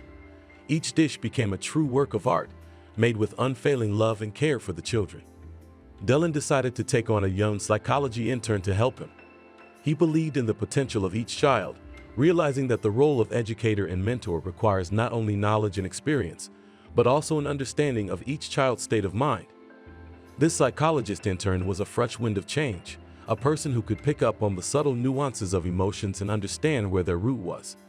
They embodied their faith in the children, helping them to reach their potential and overcome challenges. Their understanding and support became important factors in each child's development. And the wisdom and attention of the psychologist helped to find the key to solving problems and discovering the individuality of each young patient. One winter day, when all the children were already released for New Year's vacation, Mark said that he would go home on his own, but first he would take a little walk. Agnes and Dylan did not argue with the boy when they saw a classmate waiting for him on the porch. The weather at the end of December was frosty, but Mark was not afraid, and the cold did not stop him from enjoying the beautiful winter atmosphere. He walked along the streets covered with deep snow and listened to the sounds of snowflakes squeaking under his feet, feeling them dissolve on the hot soles of his boots. They were chatting with a friend about plans for the vacations and even agreed to meet in a week to go ice skating together at the stadium in the center of town. A beautifully decorated Christmas tree appeared in the distance, attracting the eye. Mark decided to walk up to it and admire its festive beauty. Peacefully crackled lights on the tree, creating a warm and cozy mood. The children stopped near the tree and looked at the decorations, Christmas toys and cards with wishes hanging on the tree for a long time. Suddenly Millie, Mark's friend, said she was cold and had to go home.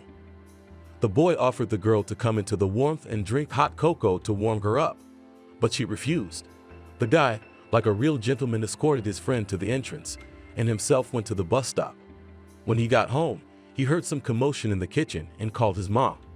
She looked out into the hallway and said that she and Dylan had a surprise. But while she was saying that, a little puppy came running out of the kitchen into the hallway and barked and ran toward Mark. The boy froze with his mouth open in shock and joy. "Have you wanted a dog for a long time?" said Dylan. "And now you have a couple weeks to spend more time training this little guy," said Mom. Tears came to Mark's eyes.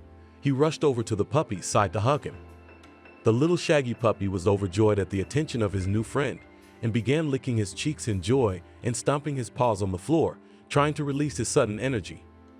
Mark's heart filled with unbelievable joy. Looking at his new pet, admiring his bright eyes and fluffy tail, he could not hold back his delight. The cherished dream of a faithful friend to share joys and sorrows with was finally realized, and he realized that now his life would never be the same. The new pet became an integral part of Mark's life. Every new day was filled with play and laughter. When the boy and his puppy ran around the yard park neighboring streets and explored the world together, the little tail always wagged very quickly with joy when his young master touched his soft head. He became the most loyal and faithful companion, always ready to lend a helping paw or just lie down next to him to comfort and soothe the boy with his presence. The puppy, which everyone in the family called Lucky, not only brought laughter and delight, but also taught the boy responsibility and care for others. He taught him to be patient and caring, and also helped him learn good deeds and proper communication with others. All this time, Mark thought about the fact that at his first class after winter break, he would call the whole class over to his house to introduce them to his new friend. He was sure that his classmates and his schoolmates would be able to share the joy of raising a dog with him and would be sure to help Mark in this responsible endeavor. His mother even promised Mark that she would bake delicious homemade cookies and boil cocoa for him. In the meantime, Mark needed to wash his friend's paws after a long, brisk walk. Naomi has always loved to dream. Since childhood, the girl grew up a very gentle nature. She had a wonderful character, and almost always she was hovering somewhere in the clouds. Naomi saw what kind of family she had and wanted to have everything the same. Her beloved husband, her children. "Mom, I'm going to the library," she often said. And indeed, she would go to the library, pick up some women's novel, sit and read it right there. "Daughter, don't you want to go to the movies?" her mother would ask her on weekends. Of course, Naomi liked it very much when she and her mother went out, watched a movie, and then discussed it. If the movie was about love, often both woman and girl cried, even if there was a happy ending. "Naomi, what do you want to be?" her mother asked her when she was already in high school. "I love children and I want to spend my life with them," she said. That's wonderful. Her mom approved of her choice. The girl was exemplary. She almost never went out, only sometimes with girls at discos, which were held at school or so, in the yard to sit and chat at the table. They were 4 friends, Naomi, Natalie, Casey, and Nancy. Nobody singled anyone out. They all talked the same way. "Hi." They came by to pick up Naomi one night. "I probably won't go out tonight," Naomi told them, because she wanted to spend the evening with her mom. She said there was a movie on TV that she'd been wanting to see for a long time. "Come on, let's go. You'll have time to watch it." The girls kept up with her. "Okay, I guess Mom won't be offended." She went to change. Of course, Mom wasn't offended. She understood that the girls are young. They want to go out. When else will they have such an age? And now, when there was only a little bit left till the end of school, it was necessary to give her daughter some freedom. "Well, are we going to the disco right away?" Nancy asked everyone. "Where else would you like to go?" Naomi turned to her. "Don't you know that there is a new cafe in our town where there are different desserts and ice cream? We can go there," looked at her friend's watch. "Sure, let's go. I haven't been there," Naomi said, and thought to herself that her mother usually found out that there was something new in town, and they went there.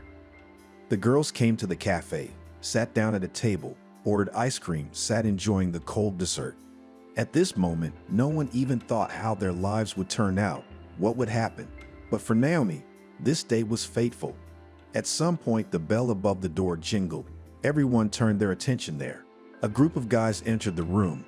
One was tall, blonde-haired, blue-eyed. Naomi herself doesn't know why she paid attention to him then, but she really liked the guy. The guys didn't pay any attention to the girls. They walked over, sat down at a table, and began to discuss some topics of their own. Naomi nudged Nancy in the side. "What?" Turned to her. "Where the hell are you?" The girls laughed. "Did you see the guys who just came in?" Naomi pointed to the table where the young men were sitting with her eyes. "And what?" they asked. "That tall one over there." The girl spoke in a half whisper. "Did you like him?" All the others who sat with Naomi at the table were smiling. Naomi blushed because they had never talked about liking guys before. Maybe they had, but everyone kept quiet. "Oh, Naomi, you're kidding. Is it love at first sight?" Natalie had already finished her ice cream and was waiting for everyone else to do the same. "Why not?" Naomi regretted telling the girls anything. "All right, everybody, and us sitting here staring at the guys, get up and let's go," Nancy ordered. She was the leader of the group. The girls did get up. Naomi didn't want to leave, in case she never saw him again, but staying here alone wasn't an option either. They went out, headed for the House of Culture, where the disco was held. On the way, they talked about some unimportant little things. Naomi was not here. Yes, she was walking next to her friends, but the tall blonde man did not get out of her head. The girls went inside and almost immediately went dancing. And what was Naomi's surprise when the slow dance started? The young man from the cafe came up to her. "Would you like to dance?" he asked her. Yes, she was speechless and everything else because she couldn't believe that this was actually happening. He led her to the center of the room. They started dancing. "My name is Evan," he told her. "I'm Naomi." She wanted to look at him, but she couldn't look up because she was too shy. "I noticed you at the cafe," he told her. "Yeah," she said, and then she was silent. She was ashamed to admit that she had noticed him in the cafe. She danced and thought to herself that it was really fate that they both noticed each other and liked each other at first sight. As soon as the dance was over, the girls came up to Naomi and started asking questions. "Naomi, that's the guy from the cafe," Nancy told her. "And you think I didn't notice that?" She smiled a little. "And what did he tell you? What was his name?" They began to pile questions on the girl. Natalie and Casey stood back. They were very curious too. "I don't know anything yet. We just danced and met. His name is Evan. He told me that he saw me there too." Naomi told them, and she saw that the guy had come downstairs too, standing there looking at them. "Naomi, can I talk to you for a minute?" He came up to them. "Hi," Nancy said to him. "Evan, meet my friends Nancy, Natalie, and Casey," said the girl, and for some reason she blushed again. She didn't realize what was happening to her. It was the first time she had been like this. Naomi began to carry over to herself all the things she had read in women's novels. There she was, so modest, quiet, docile, and he would take her by the hand and lead her through life. That's what she thought as the guy walked her home that evening. "Why haven't I seen you anywhere before?" Evan asked her as they approached her house. "I don't know," she answered. She didn't want to go home. She wanted to spend some more time with him. But she realized that if it was real, if it was true, they would see each other again tomorrow and maybe start talking. "Let's meet tomorrow," as if Evan had read her mind. "Sure, I'm free after school. Come to the courtyard," she told him. They agreed, said goodbye, and the girl went home. How was the walk? Her mom asked her. Great. Naomi was shining like a new dollar. Tell me what happened. What happened? I haven't seen you so happy for a long time. Mom guessed that her daughter had something good. I don't want to get ahead of myself, but I think I fell in love. Clasped my hands in a lock, stood looking at Naomi's mom. Her face was smiling from ear to ear. Oh, daughter, be careful, don't get burned, her mom told her. Of course, I don't know yet, but I think Evan is nice. Naomi had always been like that. Whatever happened in her life, she always thought several steps ahead, and now she wanted everything to be as it was in her dreams. The next day they met. At first, when she approached him, he took her hands and for a few minutes they just stood looking at each other, smiling. You have such good energy, Evan told her then. And you have. She didn't know what to say to that, so she said so. You know what, I think we should start dating. Evan was calm, and the fact that they knew each other so little didn't bother him in the slightest. We could try, she replied, and inside she was jubilant. It had to be that day, to go to the cafe where he was. And then he came to the disco. Is that what happens in life? Naomi used to think that only in love novels they wrote like that, in books or something, but it was impossible. From that moment on, the guys started dating. Naomi introduced Evan to her parents right away. After a while, Evan introduced her to his mom. Now every night they met, went for walks, went somewhere, both of them told each other different stories. I'm leaving soon, Naomi told him one day. Where? He didn't understand. To study. She laughed back. He looked so scared. You scared him. He waved his hand at her. I think that this separation will not affect our relationship with you, the girl asked him. You know, I could come with you, he said after a short pause. That would be perfect, she smiled. After receiving her diploma, Naomi immediately applied to the institute where she wanted to go, got accepted, and first checked into the dormitory. Evan promised that when he solved all his questions, he would come to her, and then they would think about a rented apartment. Since the girl had planned to study here for a long time, she liked it, and she wanted to do it. She wasn't lazy, even when Evan came to visit during the week. They would walk around a bit so that she would have time to do whatever assignments were set. Then the young man said that he could finally stay and they could try to start living together. Naomi was both so pleased by this situation and a little saddened. She realized that if she started living an adult life, she would have less time to study, but she couldn't say no because she really liked this man. Wow, that's a lot of work, Evan told her. She had already completed 3 years of school, and she had a practicum ahead of her. Naomi could not decide where she would go, either to her hometown or here, where she had already been offered a place. Of course, in the native walls would be very good, but since Evan had already got a job here, she thought that another separation was not necessary in her life. So she agreed to do her internship here in this city. You decided to stay here after all, the young man told her. Yes, what's the point of going back and forth? Now I'll get an internship, then I'll graduate, and maybe I'll get a job here too, Naomi said. When Naomi came to the school, she could not put it into words how much she liked it here, how much she liked all these children. She had memorized each one during the time that practice was going on. Naomi managed not only to make friends with these children, but also to learn a little about each one, what kind of character each one had and what kind of approach each one needed. When she entered the 4th year, she didn't want to think about anything else, only about going to work. She lived her studies and knew that everything would work out for her. When the girl was already in the 5th year, her mother suddenly came to visit her. She did this very rarely, but here the daughter saw that the woman did not have everything in order. Mommy, what happened? She hugged her, and at that moment she did not hold back and cried. It turned out that Naomi's father had left her for another woman. Can you imagine? Her mother looked at her with tearful eyes. How is this possible? You always had an exemplary family, sat Naomi on a chair and took her hands on her head. I myself never imagined that I would be alone in my old age, the woman said. She stayed at Evans with Naomi for a few days. In the meantime, the young man decided that while his future mother-in-law was here, he had to propose. He did everything correctly and beautifully. The restaurant, flowers, ring, smiles, and then the main words in Naomi's life. She thought back to her childhood dreams. In them, Everything was just as Evan had done now. "Oh, children, how happy I am for you," her mother had said. Once Naomi had read a book that described a girl's wedding. It was written that she wore a light white dress, which was tied around her figure, with a hat on her head. And for some reason, she visualized this image in her head so much that she couldn't think of anything else but that. "Darling, how about an ordinary classic dress?" her mother asked her. "No, I want such a dress." She drew a sketch on paper, but they couldn't find it in the stores. Then, while the girl was at school, which she was coming to the end, she passed the state examination, diploma, everything else. Her mother was looking for a seamstress to do what her daughter wanted so much. "Honey, look what I have here," stood the woman at the closet when her daughter returned from her studies. Almost everything was already turned in. There was only a little left. "Well, show me," Naomi guessed, but she had no idea it would really be so beautiful. "Close your eyes," her mother smiled. Naomi closed her eyes with her hands. She waited.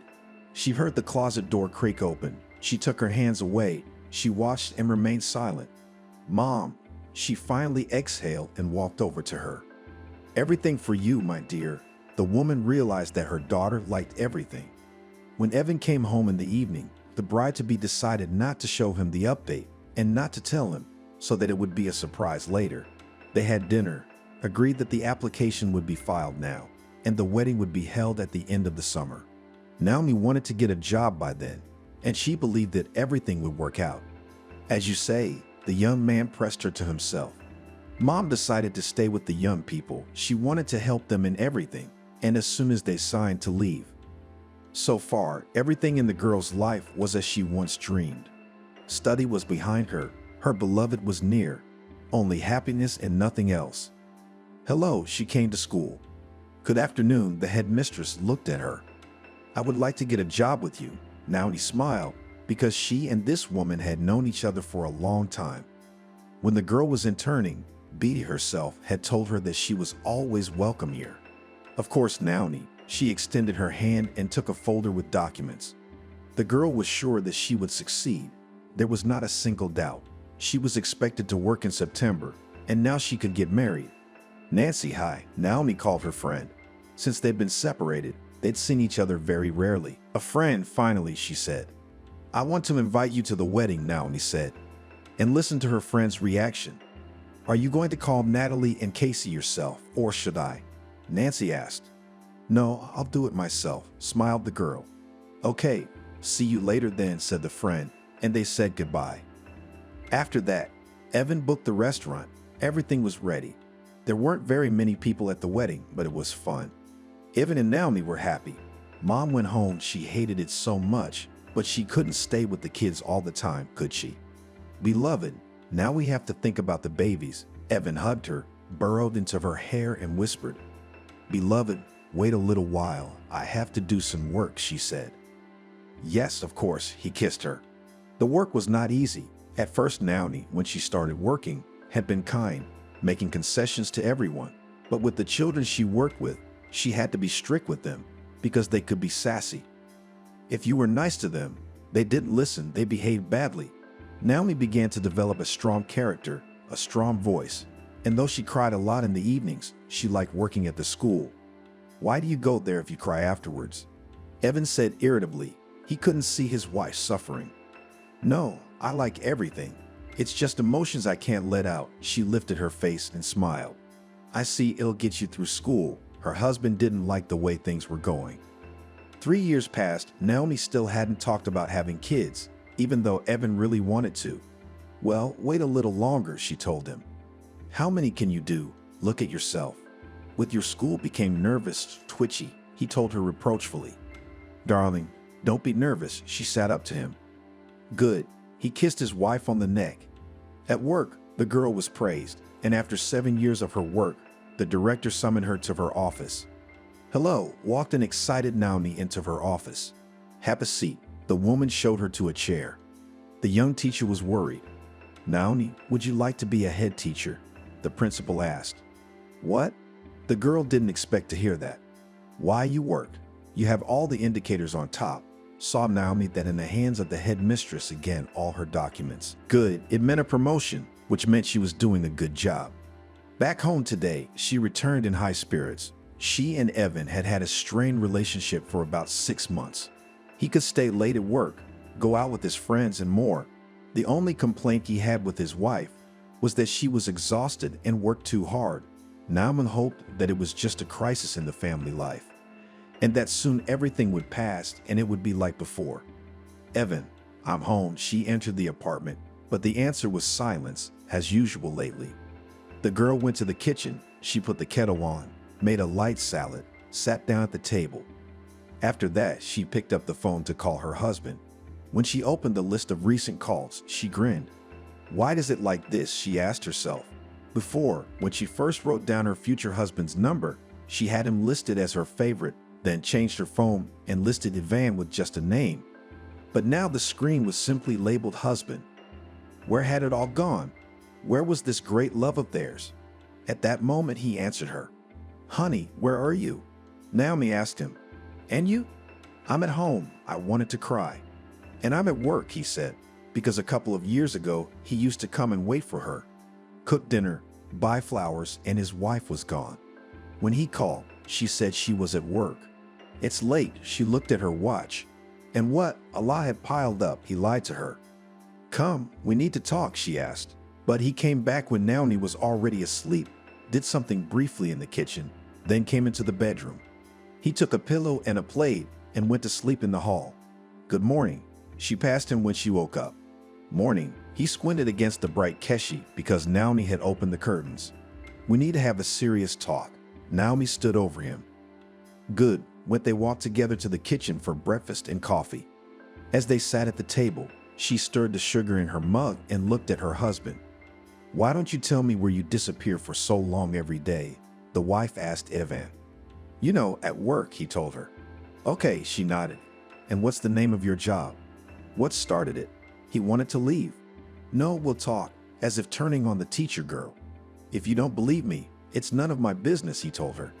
"Evan, why is everything happening like this? What happened to our family?" She looked at him, tears in her eyes. "And where is it? Our family, show me." "I wanted kids and you didn't. Work, work. So live with your work." He stood up and went to get dressed. "I don't understand." A tear rolled down her cheek. "I'm gone," she heard from the hallway. "Good," sighed the girl. She had to go to work too, so she went to her room, got ready, smiled at herself in the mirror, and left the house.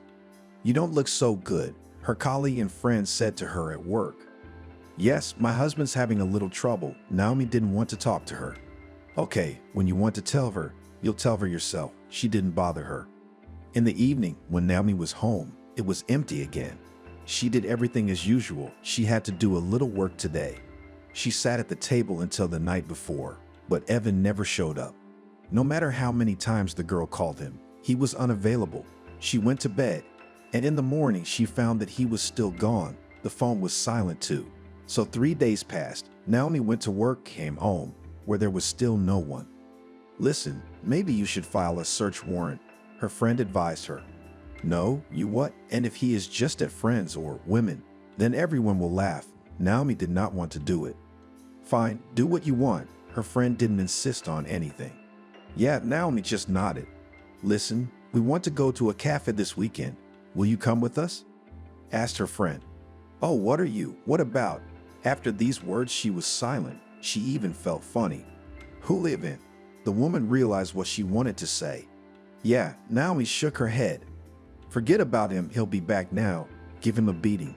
Pack his things and put him out on the street," she said. "Okay, we'll deal with it ourselves." She went to her room, and a few hours later she headed home. She walked into the apartment, saw the lights on, went into the room. Evan was sitting on the couch. "Hi," Naomi said hello to him in a stern voice, showing that she was about to have a serious conversation. Well, he looked at her. "Where have you been?" She didn't sit down. "Where I was. I'm not there anymore," grinned Evan. "I see, so you won't talk." She walked to the window.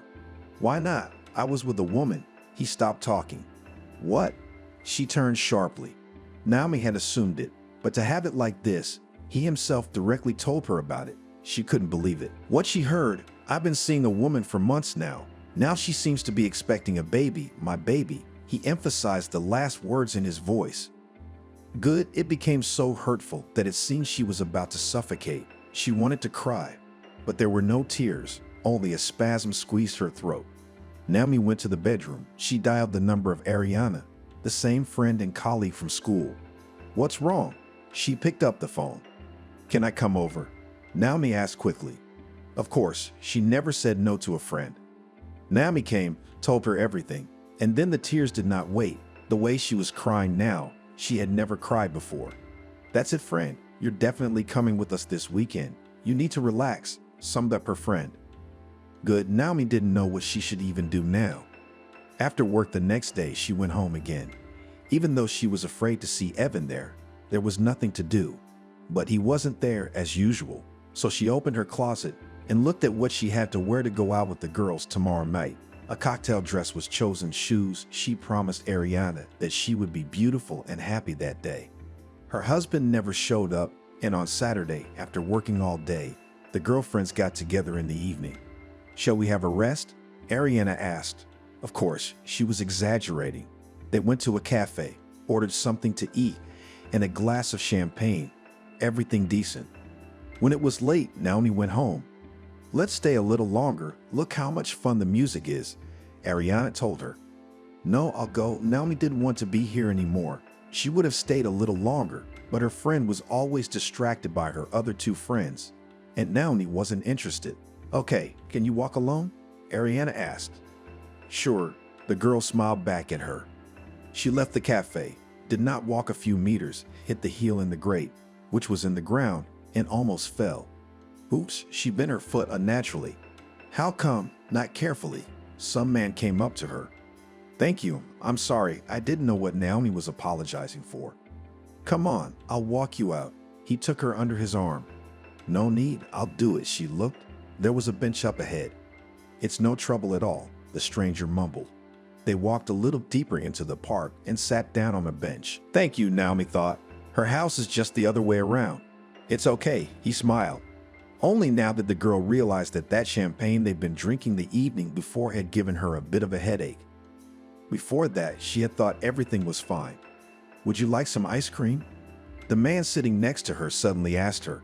Come on, Naomi thought, why is it that her husband is allowed to find new women, while she can't even meet anyone in the park? Here, take it. He took out a briquette from the bag. Why don't you eat it yourself? She took a bite of the already melting treat. I can't. I went to the dentist this afternoon, he smiled. Do you live in the neighborhood? Naomi asked him. No, I came here specifically to get my teeth fixed, he answered her. Their conversation seemed to be about nothing. In this neighborhood, the girl knew that they had the only clinic in town that was praised. Yes, he turned to her, looked at her and smiled. What?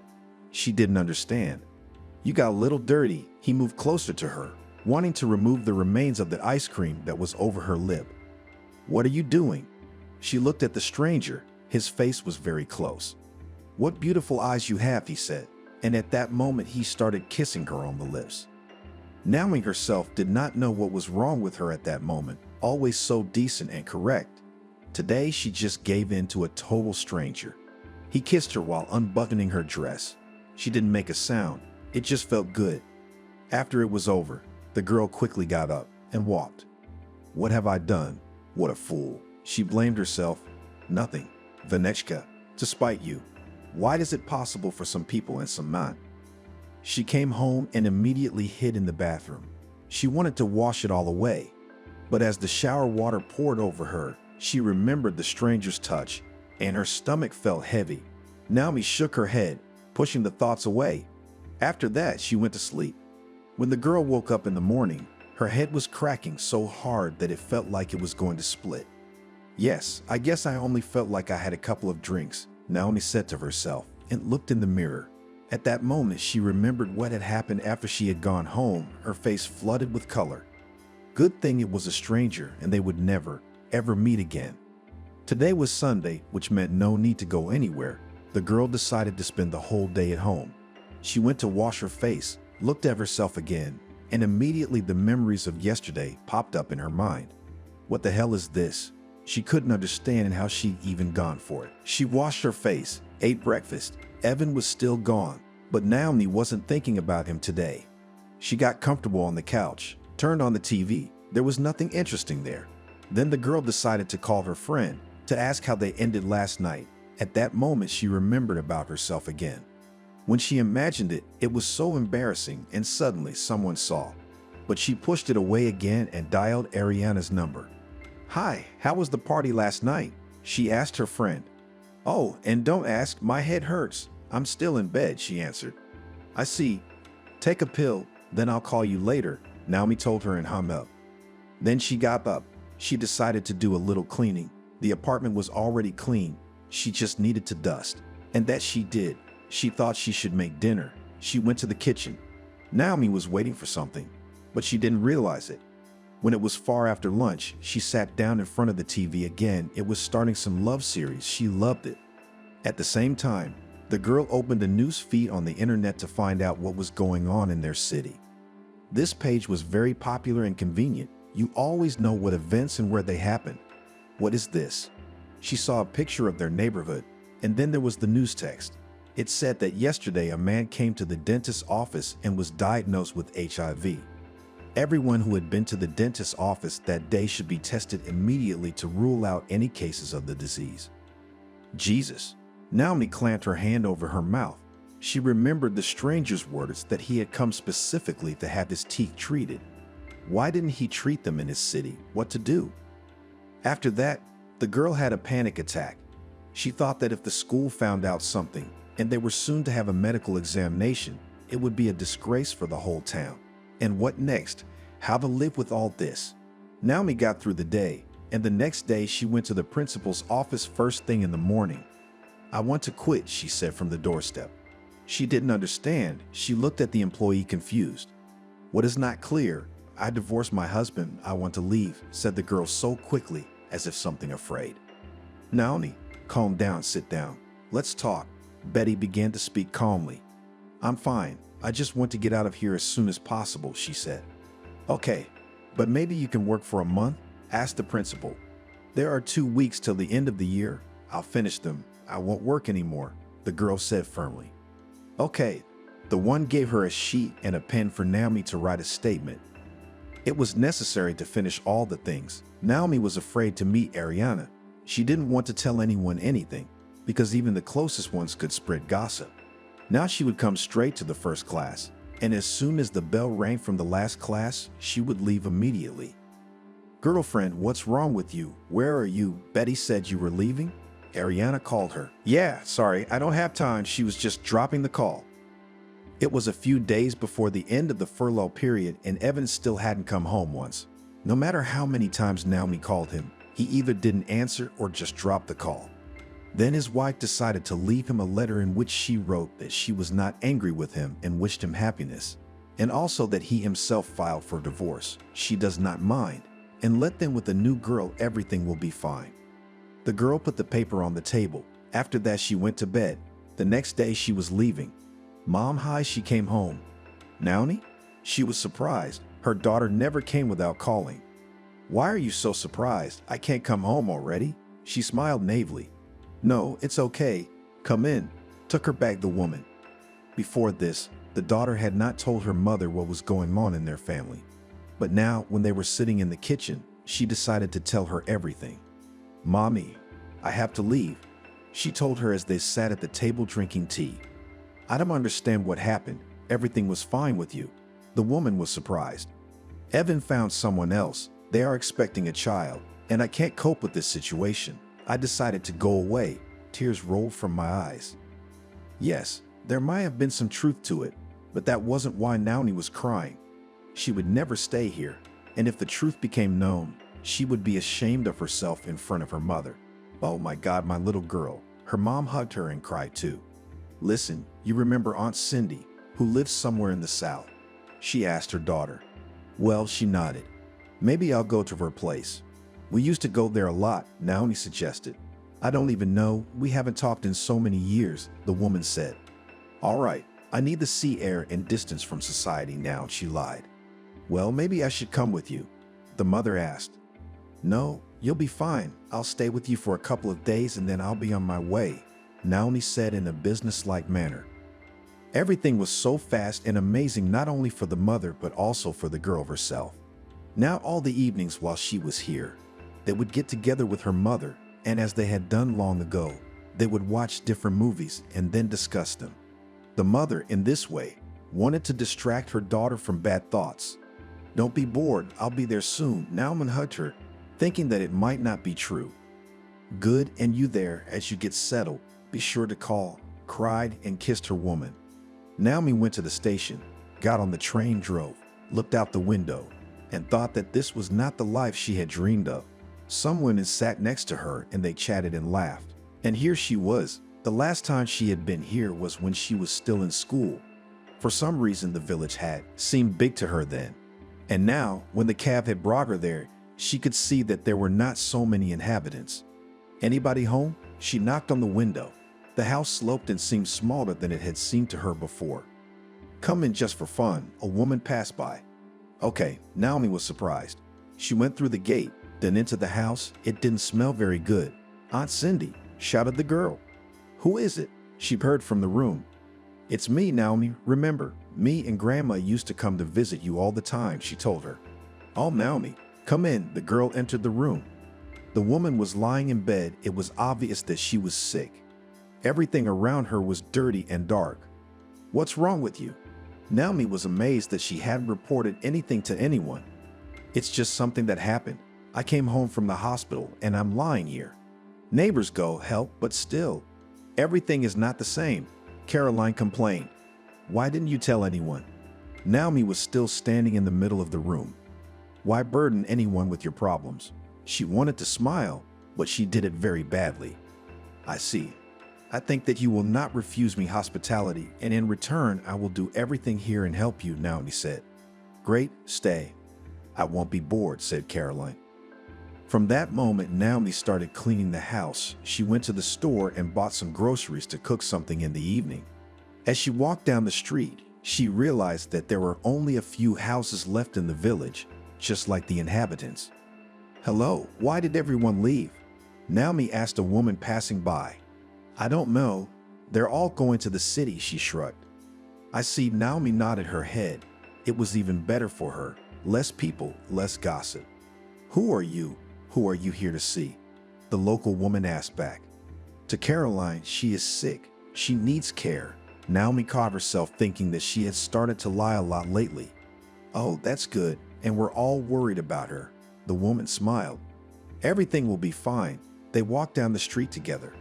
And why are you? Do not live there, at home, nodded her head interlocutress. I broke up with my husband, he left, so I decided to hide somewhere to not see anyone. The girl lied again. Oh, it's nice here, smiled the woman. By the way, my name is Naomi. She waited for her to introduce herself. And I'm Anna, she said in a friendly manner. Nice to meet you, Naomi smiled back. She went to the store, bought, of course, not everything she needed, but something.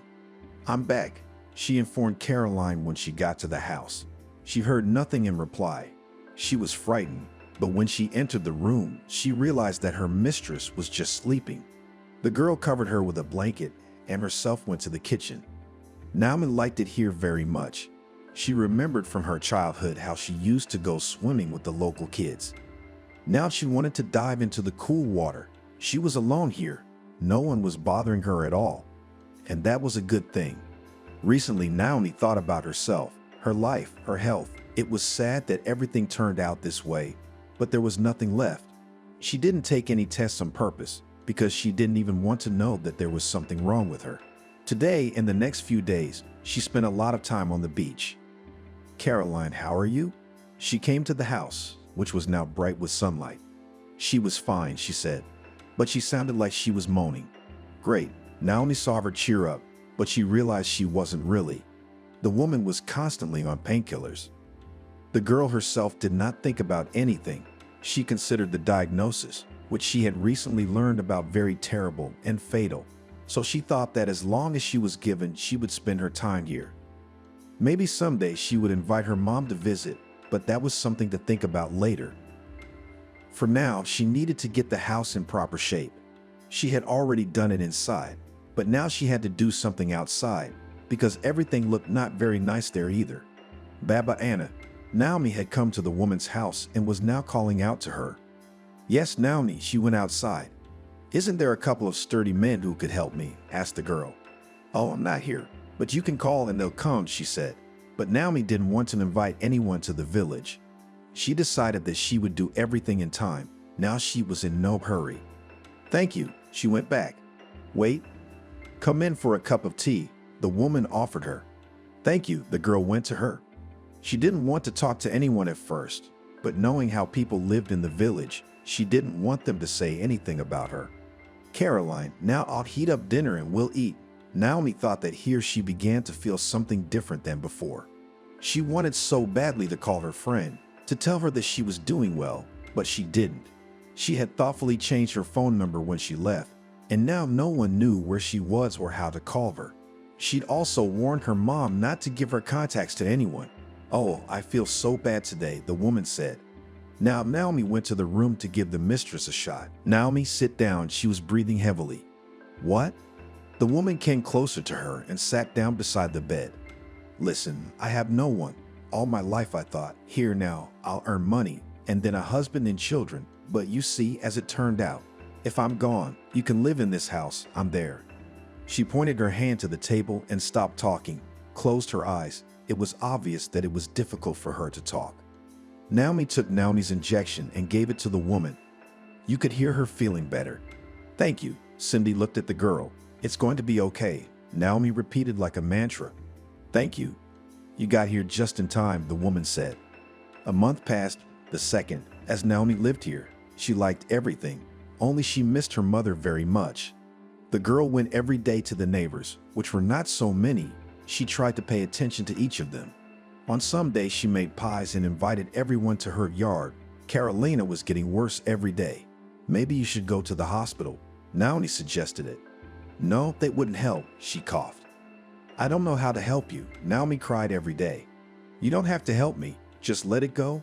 The woman stood her ground. I just can't do that. Lately the mood was changing by the hour. It's okay. Caroline held Naomi's hand. She was gone after 4 months of Naomi living here. Baba Anna. Naomi came running to her in the night. What's wrong? She ran out of the house in a scarf. Caroline. Naomi couldn't speak quietly. My God. The neighbor woman understood at once. Come on, I'm scared. She did not know what to say and how to behave at this moment. Now run to the others. She waved her hand at her. Okay. Naomi went to the next neighbors. As she ran, she wiped her feet so badly she couldn't get up afterward. The women did everything right. They called the paramedics. The paramedics documented everything. They didn't take the woman anywhere because it was written in her medical history that she was sick. Everything is ready. We can bury her, Anna said sadly. Good, agreed everyone else, and only Naomi could not come to her senses. But she gathered her thoughts, and everyone went to the cemetery. It was business as usual there.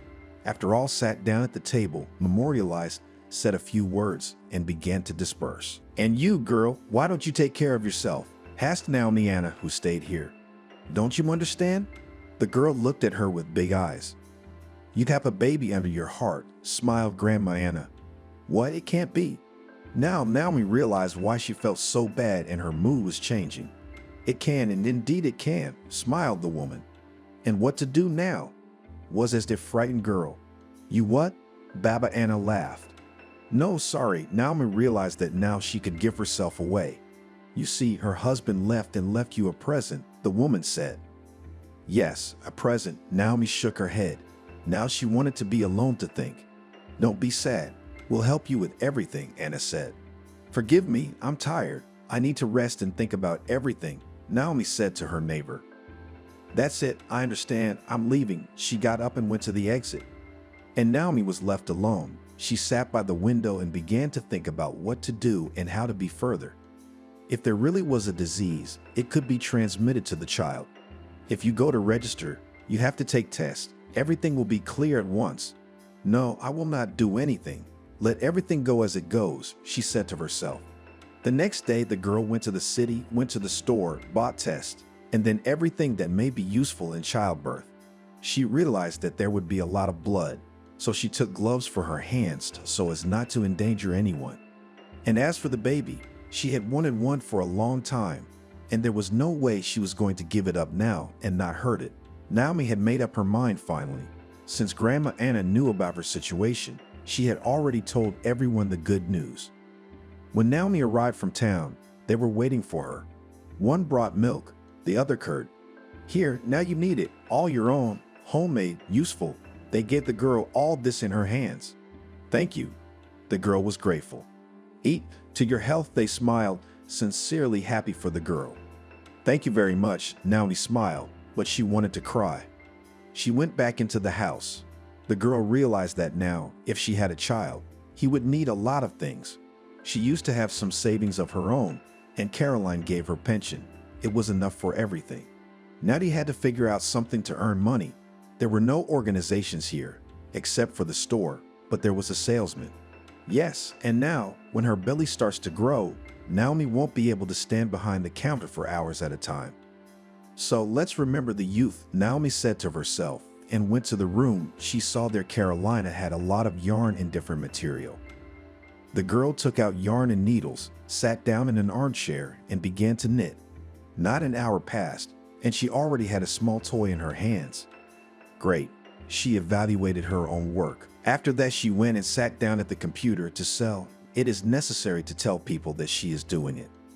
Naomi created a small website, advertised that she knits toys and sews to order. After that, she started making products. When Grandma Anna came to visit her and saw all this, first began to grumble that when pregnant knit is not allowed, the baby can be harmed.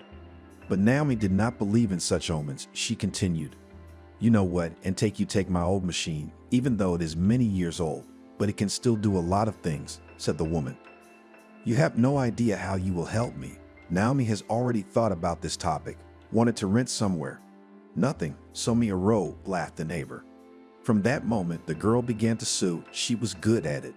One of the women from the village went to the market in town every day. She sold milk, cheese, and cottage cheese there. "Hello, Maria." Naomi came to her one day. Her belly was already visible. "Hi, Naomi," she greeted her. "Look what I brought you." The girl took out of the bag new curtains for the windows, a robe and pajamas for the woman's husband. "Oh, what are you doing? Why so much?" the woman asked her. "I want to ask you for a favor, and I can only pay with this," Naomi said modestly. "Ask for whatever you want." The local woman wondered, "Could you take my toys to the market? Maybe someone will buy them?" She gave the bag for the woman to look at. "Sure," smiled Maria. "Thank you. There, on the tags is written my email address. Maybe someone will start to order," showed the girl to the woman. "I see your point," nodded the woman. She left the next day in the morning, and in the evening she brought Naomi the proceeds. She sold them all. "You wouldn't believe how popular they are," Maria said admiringly. "I'm so happy. Will you take more?" Naomi asked. Even though the earnings were not so big, but still, it was enough for something. After that, a good sale started. Since Naomi was alone, she didn't have time to make much. It was frustrating, but the girl tried. One evening, Anna came to Naomi's house. She entered the house and looked at the products that the girl makes for a long time. "Everything is so beautiful. People like it for a reason," she said. "Yes, thank you," was grateful to all these residents. Naomi, "Listen, my dear." The woman sat down at the table. "You're due soon, and you're not even going to the hospital.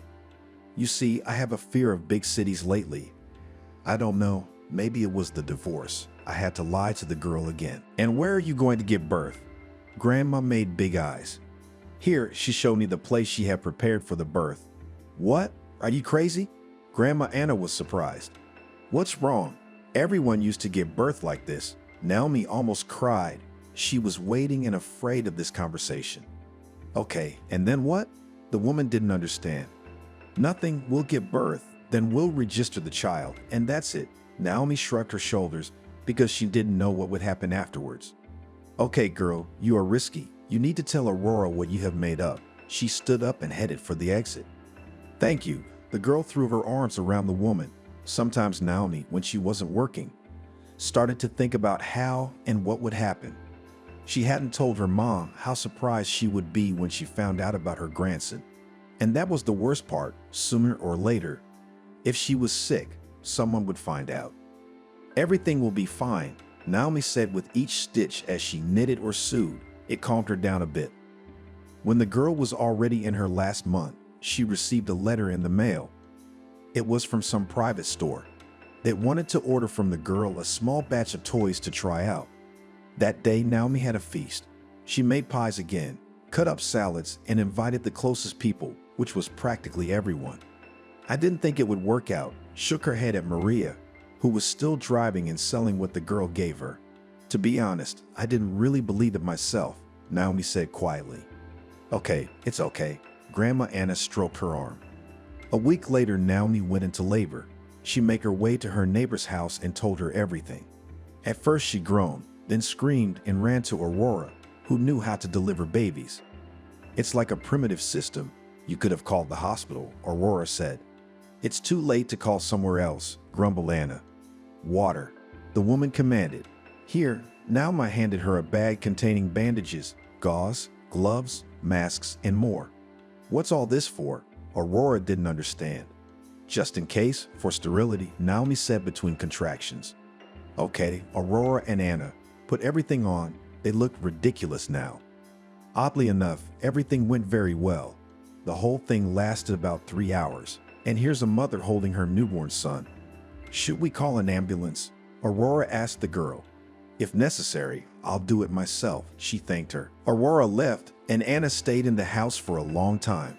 She cleaned everything, washed the floors. Now it seemed as if nothing had ever happened here. What will you name your son? The woman asked. John said, a happy Naomi. She smiled. I'm so happy for you. Congratulations. She walked over and looked at the young girl and the little baby in her arms.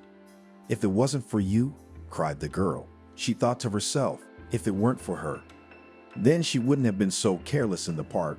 There wouldn't have been all this. But on the other hand, she wouldn't have a son now either. She was so tired that, while John sniffled beside her, she dozed off too. She woke up to her son stirring.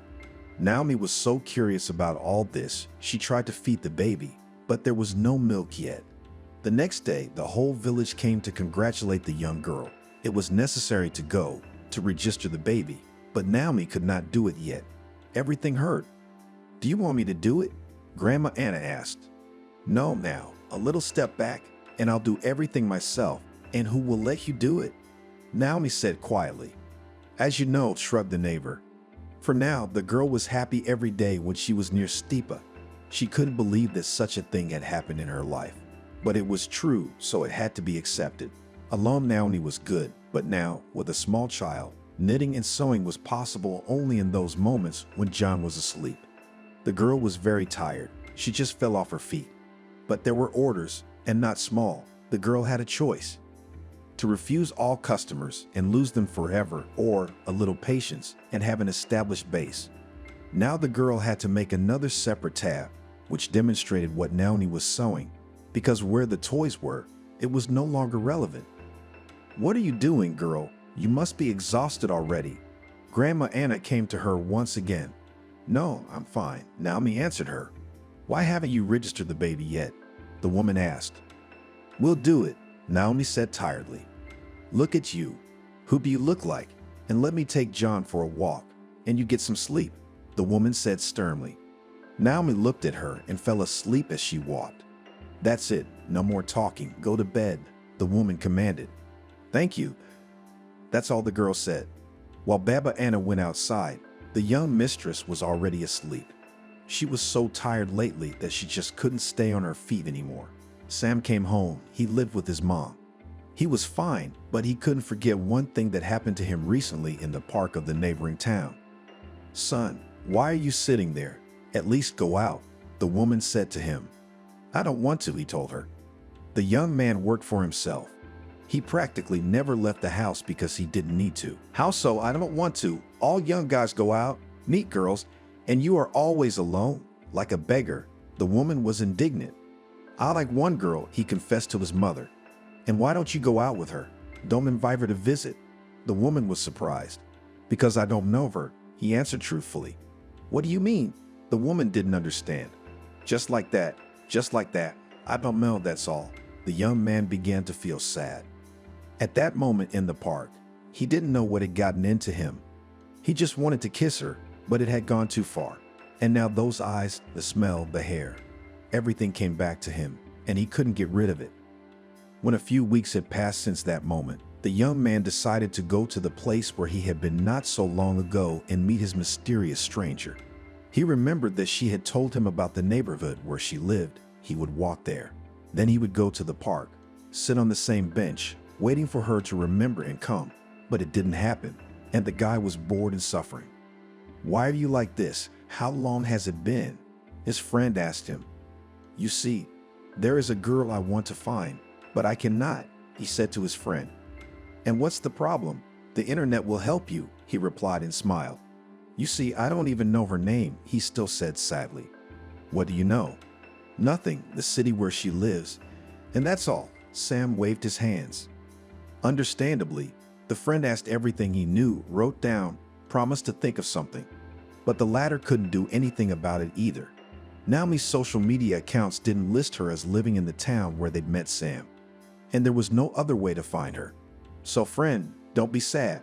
Let's go to a club or a cafe together, meet someone, get acquainted." Alex asked him. "No, I don't want to." The guy shook his head negatively. "And suddenly, you will meet her, and she is not the one you dream about. You said yourself that you saw her only a few minutes," said the comrade. "You don't understand. I feel like we have a connection," Sam told him. "Okay, you said you know what neighborhood she lives in.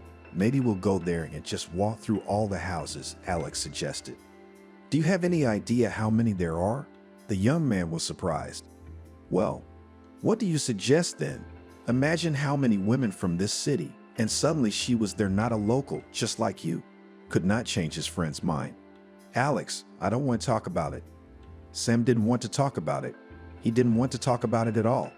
"I see, you don't want to talk about it. Just say so," Alex told him. They talked a little more, and then Sam withdrew into himself again. He sat down at his computer every night, opened the girls from the city where they met, and just looked at them. Maybe he'd fall for her, but unfortunately that didn't happen, and Sam suffered again. "Why is she so firmly planted in my head?" he asked himself. "Son, come out." His mother came home from work. He sometimes thought she was calling him to help him with something. But no, in the corridor stood another someone's daughter. "Hello," the young man said to the girl, but he looked at his mother with judgment. "Why are you standing there? Invite Casey into the room," the woman said. "Come in." The young man couldn't tell his mother in front of the girl that she was meddling in his life. "Hi," she walked by, clearly shy. "Mom, why do you bring them here?" The guy told her. "Look, what nice girls. Why did not you want to communicate with them?" asked him a woman. "Mom." Sam looked at her indignantly, took the kettle, cups, and tea, and went to the room where Casey was waiting for him. "All right, you sit here and I'll go for a walk," the woman said. "All right," nodded Casey's head. As soon as his mother left the apartment, Sam immediately relaxed. He'd start talking and making things up so that Casey would see it all and go off on her own. "You think I like it?" She got the hint. "Then why did you come?" The young man didn't understand her. "I couldn't say no to my mom." "Neither could you." Casey rolled her eyes. At that moment, Sam realized she wasn't the good girl her mother had told him she was. "Do you want a beer?" the young man asked her. "Yeah," she nodded her head. Sam realized that at least he could talk to someone normally instead of sitting with hot tea in his hands and pretending to like everything. "You want to go out tonight?" Casey asked. "Nah, I don't want to." He turned on the TV, threw his feet up on the couch, printed out a beer. "Why, what's sitting here in this apartment, and even next to his mom?" She didn't understand. It was all temporary, he was sure of it. Once a couple of years ago, he'd set out to buy his own apartment, and he'd done it. But then his sister and her husband got into a mortgage. That's when his mother suggested renting out his apartment so she could use the money to help pay the monthly payments. Sam loved and respected his sister, so he agreed to help her. But he had a condition. As soon as he finds a girl, he moves back to this place. That's what he shared with the girl. "Wow, I couldn't do that." Casey remembered her life with her parents and younger brother in the same apartment. "But I could," For some reason at that very moment, the guy remembered his stranger and he felt sad again. All right, I should probably go. Casey got up off the couch. Okay, what do we say? We say you don't like me. The young man smiled. I don't care, she shrugged. Okay, you're normal. Don't listen to your mother, Sam advised her. Okay, you are too, by the way. She smiled at him and walked out the doorway. After that, Sam started thinking about her again, the one he had met so suddenly and then lost as well. At that moment, his phone rang. He got distracted, answered it. It was Alex's best friend. Are you still souring at home? He asked him.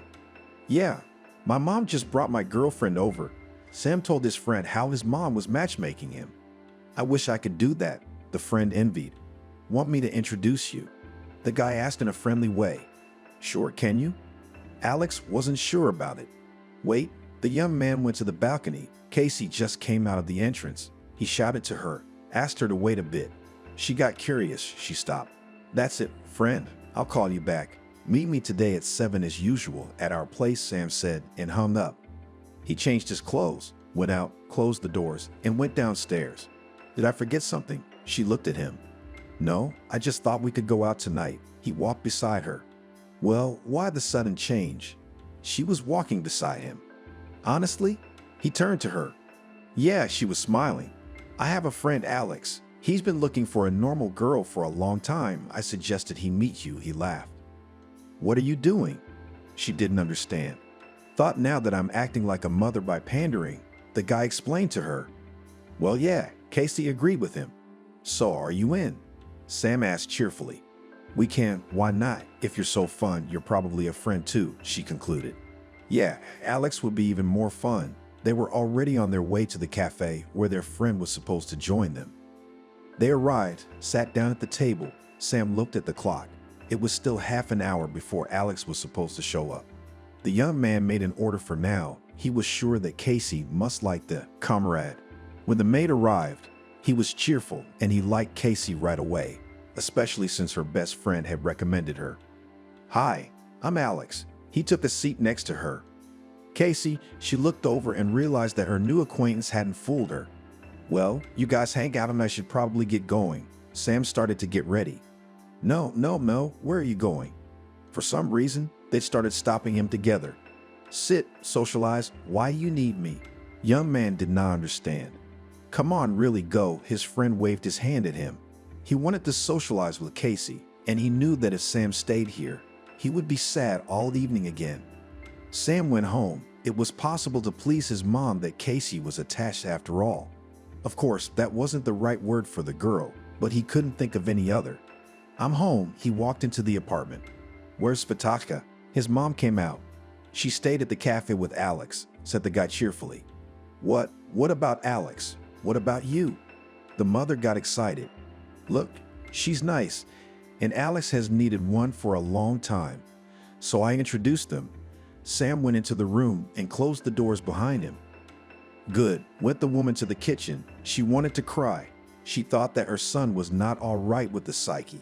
The last few months, he just sits all day at home. She tried various ways to get him to wake up, but there was nothing she could do. Friend, hello. The next day, Sam heard his friend's voice on the phone. Hey, how's it going? I was wondering. Everything is great. Casey is really very cool and good girl. We agreed to meet today, Alex said. Well, I told you so. I was happy for my friend Sam. Now Alex started dating Casey. Sometimes best friends were together. And Sam could really see that the girl was treating the young man perfectly. Birthdays, other holidays now this trio attended together, but Sam couldn't always go with the couple. Today you can't refuse to go to the restaurant with us, Alex said almost a year after he met Casey. Did you make up your mind? His friend asked him. Yes, look, he took the ring out of his pocket and showed it to his friend. Wow. And he remembered his mysterious stranger again. Stop being sad. How long can it be? So much time has passed. Are you going to suffer for the rest of your life? Said the friend seriously. Leave me alone. If it passes, you will be the first to know about it. Suddenly, I will come now to your wedding, and there is the first beauty or a great girl, said Sam. Okay, I'll wait for you at 6 o'clock at the restaurant. Just try to be late. Alex threatened with his fist. Of course I'll be there. I couldn't miss such a moment, the one who brought them together and introduced them. He came home. His mother was cooking something in the kitchen. "Mammy, I have great news for you. Alex is proposing to Casey today." The young man kissed her. "Come on, we should call her mother." She wiped her hands.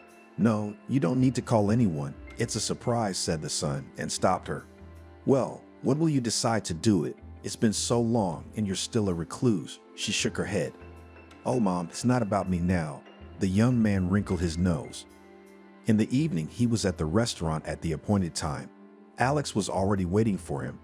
"Well, are you ready?" Sam asked him. "I don't know. I'm very nervous," admitted the comrade. "It is understandable. I hope that when I have such a situation, you will support me too." Sam looked at him. "What are you talking about?" Naturally, they hugged. At that moment, Casey and her parents walked into the restaurant. They approached the table. Everyone thought that today would be just an acquaintance. But when everyone was seated, Alex, in order not to drag, got down on one knee, gave his beloved a ring, and asked if she agreed to marry him. Of course, she really hadn't expected that.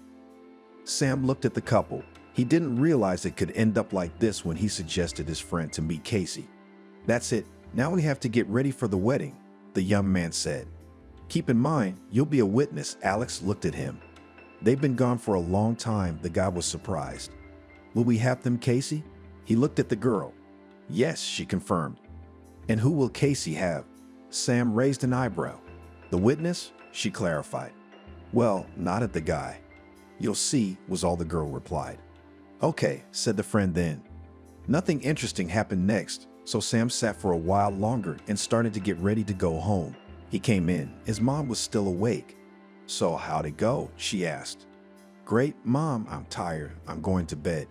Tomorrow I'll tell her everything," he told her that evening. "Okay," did not insist Mother. The night passed as usual. Nothing happened. In the morning, when Sam woke up, he first sat down at the computer, did all his chores, and then went out to wash his face and have breakfast. "Son, you need a suit right now," the woman said. "Why, no one is wearing suits now." He didn't understand. "You what?" "The groom will be in a suit, the bride in a beautiful dress, and you in a t-shirt and jeans." Was she in bewilderment? "And why not? We don't know yet what Alex will be wearing," he mumbled, not understanding why he necessarily needs to be in this constrained garment. "No, a suit is absolutely necessary." His mother shook her head. "Okay, I'll go look online now," he said and stood up. "Wait," she stopped him. "Well, what else?" He didn't want to talk about the suit anymore. "Now I'll show you something, or rather someone. I have a friend who works in a small store. She found a unique supplier. The young girl sews unique things that no one else has," Mom said, and at that moment turned on her computer. "Oh, Mom, come on. I'd rather do it myself," sighed Sam. He was already tired of her hyper-parenting. "No, you just look, and maybe you'll like it." At that moment, the computer turned on. The woman entered the site, and Sam couldn't believe his eyes. His so mysterious stranger from the park was looking at him from the monitor. "Wait," he walked over and sat down in a chair. "There, what did I say? Wait, I'll show you what she's doing." The woman leaned over and wanted to do something. "Please," the young man looked at her. "Okay, you wanted to do it yourself." Look, she didn't mind. The main thing was that he was interested. It was some kind of miracle. He couldn't believe it was her. Why did it happen? When he'd been looking for her for so long, his mother just knew about her. Sam still couldn't believe it. He was looking for some kind of trick, wondering if it wasn't her, but just a girl who looked like her. But no, it was the girl who had once twisted her leg, and they had gone to the park with her. The young man copied the address of her page, threw it to himself, and immediately went to his room. "Hello," he wrote to her in private messages. After he sent it all, after every second he checked whether she had read it or not. "Good afternoon." The reply didn't come until an hour and a half later. In that time, Sam was all exhausted.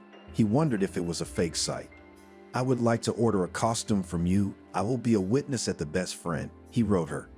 Before that, the young man thought about whether to tell her or not, and then decided that she would take him for a madman. Did not. "Sure, now I'll drop you where you need to take the measurements and the fabric you can choose," wrote him a seamstress. "Great, I'm waiting." His hands were shaking. He was so anxious he was even sweating. When the message came back from her, Sam went to his mother. "Mom, urgently need a centimeter tape to take measurements." He spoke quickly. Wow, a minute ago he didn't want anything and now he already needs to take measurements. She was surprised. "Can you make things quicker?" he asked her. "Sure." Now, the woman opened the dresser and started looking. She pulled out everything she needed, wrote down on paper what she was measuring, and then started twisting her son this way and that. When everything was ready, he grabbed the paper and went to the computer to rewrite everything. The mother was surprised at this quickness. "I'm all done, I'm sending it." He wrote and sent all the numbers and the kind of fabric he liked. It wasn't really like that. Sam had picked the first one he saw. He just wanted her to answer him quickly. "Okay, I'll take a look and text you if it's not clear," was all she said. "Okay, I'm waiting." He pressed the send button. There was so much excitement inside that he couldn't even breathe. The next moment, the guy grabbed his phone. He wanted to call his friend to share his joy with him.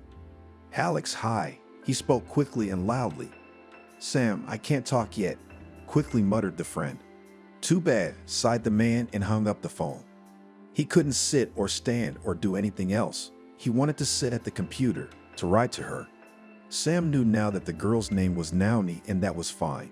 Today, he'd been in a rut all day. His mother had said something, someone had called, but he hadn't picked up the phone. The guy just imagined how he would come to her, because the city where she lived was only a few kilometers away.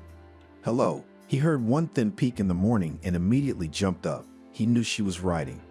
"Good morning." It didn't take a second for him to reply. "I looked it up and made the cutouts." Now he texted him. "That's great. Maybe I can come over for a fitting," he asked the girl. "Usually, if all the measurements are correct, there is no need for a fitting," she replied. "But I still want to come," Sam insisted. "No, that's not an option. I live very far away from you," she refused. "I don't get it. I thought it was in a neighboring town," she stated. "No, that's outdated information. I'm in the South now," she clarified. "I don't care. I'll come get the suit myself." Sam was not only persistent, but as brash as it might seem. "Goodbye." She sent the message and exited the chat room. Sam got up from his desk, grabbed his phone, and drove to his friend's house. He didn't realize what he should do now. He knew the girl's name and the approximate region where she lived. That's what he told Alex. "You know what you're talking about. If before we didn't know the name, but only the neighborhood and at least the city. Now we know the name and the whole South. Do you realize what you're talking about?" "Alex, there she is. I found her. She's practically already met me," Sam said. "Well, I don't know. Offer her double the price and tell her you'll be there in the near future." Shrugged and suggested a friend. "Great idea." He said goodbye to his friend and went home. When he got there, he sat down again at the computer. He saw that the girl was not online, but he wrote to her anyway. "Naomi, hello. I need this suit very urgently. My friend is getting married. The wedding is in a couple of days. We just can't wait for it to arrive in the mail. If you want, I can offer double the price," he wrote to her. He sat at the monitor, waiting for her to at least read his messages. But an hour, 2, 3 passed, and the message still hung there unread. He went and laid down on the couch. If she wrote him the address now, he would get off his seat and go to her. It didn't matter what transportation it was, plane, train, car. He would do anything to meet her. "Sam, let's go to dinner," his mother called him. Okay, he got up and realized that he hadn't eaten anything since morning.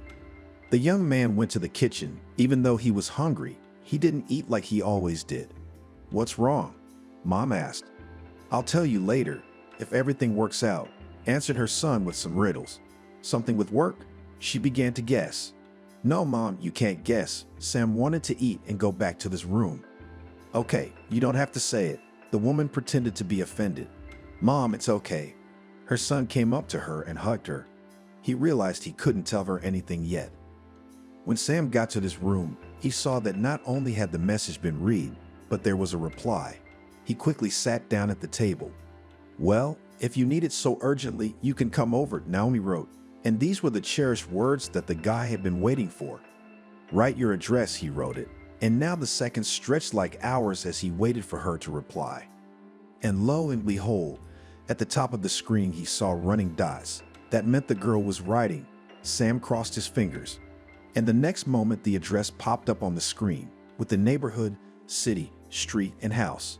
How happy the young man was now. "Alex, I found her." Without greeting or any introductions, Sam told his friend. "Great. You remember that the wedding is in a month. Will you have time?" reminded his friend. "Of course, and I won't be there alone," the young man was sure. "Wow, you're so confident," his friend marveled. "It's okay." Sam didn't want to talk anymore. "Okay, friend, I wish you good luck. Fly to your favorite stranger, and then I'll wait for you at my party." Alex wanted to say goodbye. "Her name is Naomi," Sam said. "Great," answered the friend. After that, the young man ordered plane tickets. He was ready even to refuse her just to see her again. "Are you going somewhere?" Sam's mother asked him. "Of course I have to pick up my suit," he didn't tell her. It was only a day away, but the day didn't want to end. There was nothing Sam could do. In the morning, he wanted to do things to make the time pass faster, but that wasn't the case. The minutes dragged on, they added up to hours, but even after that it was very long. "Mom, I'm off." He picked up his bag when it was 6 hours before the flight. "Good luck. I don't know why you're so worried, but I wish you a good flight," she hugged her son. "You have no idea what awaits you if everything works out well." He was confusing her again. "Okay," she pressed her lips together, realizing her son was up to something. Sam was on his way to his favorite stranger. He called her that in his head, even though he knew her name and where she lived. He got on the plane, and in a couple of hours he was going to land in the place where his happiness and love might live. And again time, which in no way wanted to move. And then the young man fell asleep, and he dreamed of her, so tender and beautiful. At the airport, he took a cab. It did not matter how much it cost. He was going to meet his destiny. Naomi was in the yard at that moment. She was doing something. John was sleeping in a stroller. Grandma Anna came in to see her. "Well, how are you?" she asked the girl. "Everything is fine," she shrugged her shoulders. "Any orders?" The woman knew all about it. "Yes, one should come today for a suit," Naomi said. "How to come? You usually by mail?" Anna was surprised. "Yes, but this one insisted, promised double the price." She looked up at the woman. "Wow, so you liked it a lot," concluded the grandmother. Probably didn't know Naomi. She was so tired during all this time that already, and could not speak on any subject. If it had been up to her, she would have given up a long time ago. But she had a child growing up, so there was nothing she could do. Naomi sighed heavily and continued to sit and watch her son sleep. Naomi heard a car pull up to the gate. She realized that other than a guest who needed a suit urgently, no one could have arrived. Naomi went into the house to retrieve what she had made. She took the roll, and as she was walking out, she heard a car pull away. "I don't get it," she said, and walked faster to the gate to see what was going on. Sam, on the other hand, let go of the cab driver at that moment, got out of the car, and with quick steps also walked to the gate. He stood in front of it and waited to be opened. Naomi opened it. At first she didn't notice him, and when she saw him, she immediately began to resent him. "Young man, what kind of joke is this? Why did you let the car go? Here it is later." She stopped talking and stared at him. "Naomi, hi," Sam smiled. "This can't be happening." She dropped the suit roll out of her hands. "Why can't it be? I've been looking everywhere for you." He took her by the arms, and no one cared about the suit bag. "Who are you?" she cried, at which point the young man pulled her close to him. "My name is Sam. I purposely did not tell you anything when we corresponded with you. I wanted to come," he explained to the girl. "Let's go inside," she said, as if something was about to happen. "Okay," he followed her. "You were looking for me on purpose. I'm not going anywhere, and I won't take any tests," she told him. "What do you mean?" The young man didn't understand. "About your illness. I realized that just like that you would not look for me, and so insist on coming for the suit." She did not look at him. "What sickness?" He got up from the chair he was sitting in. "Are you going to fake it now?" She looked at him as if she wanted to destroy him with one look.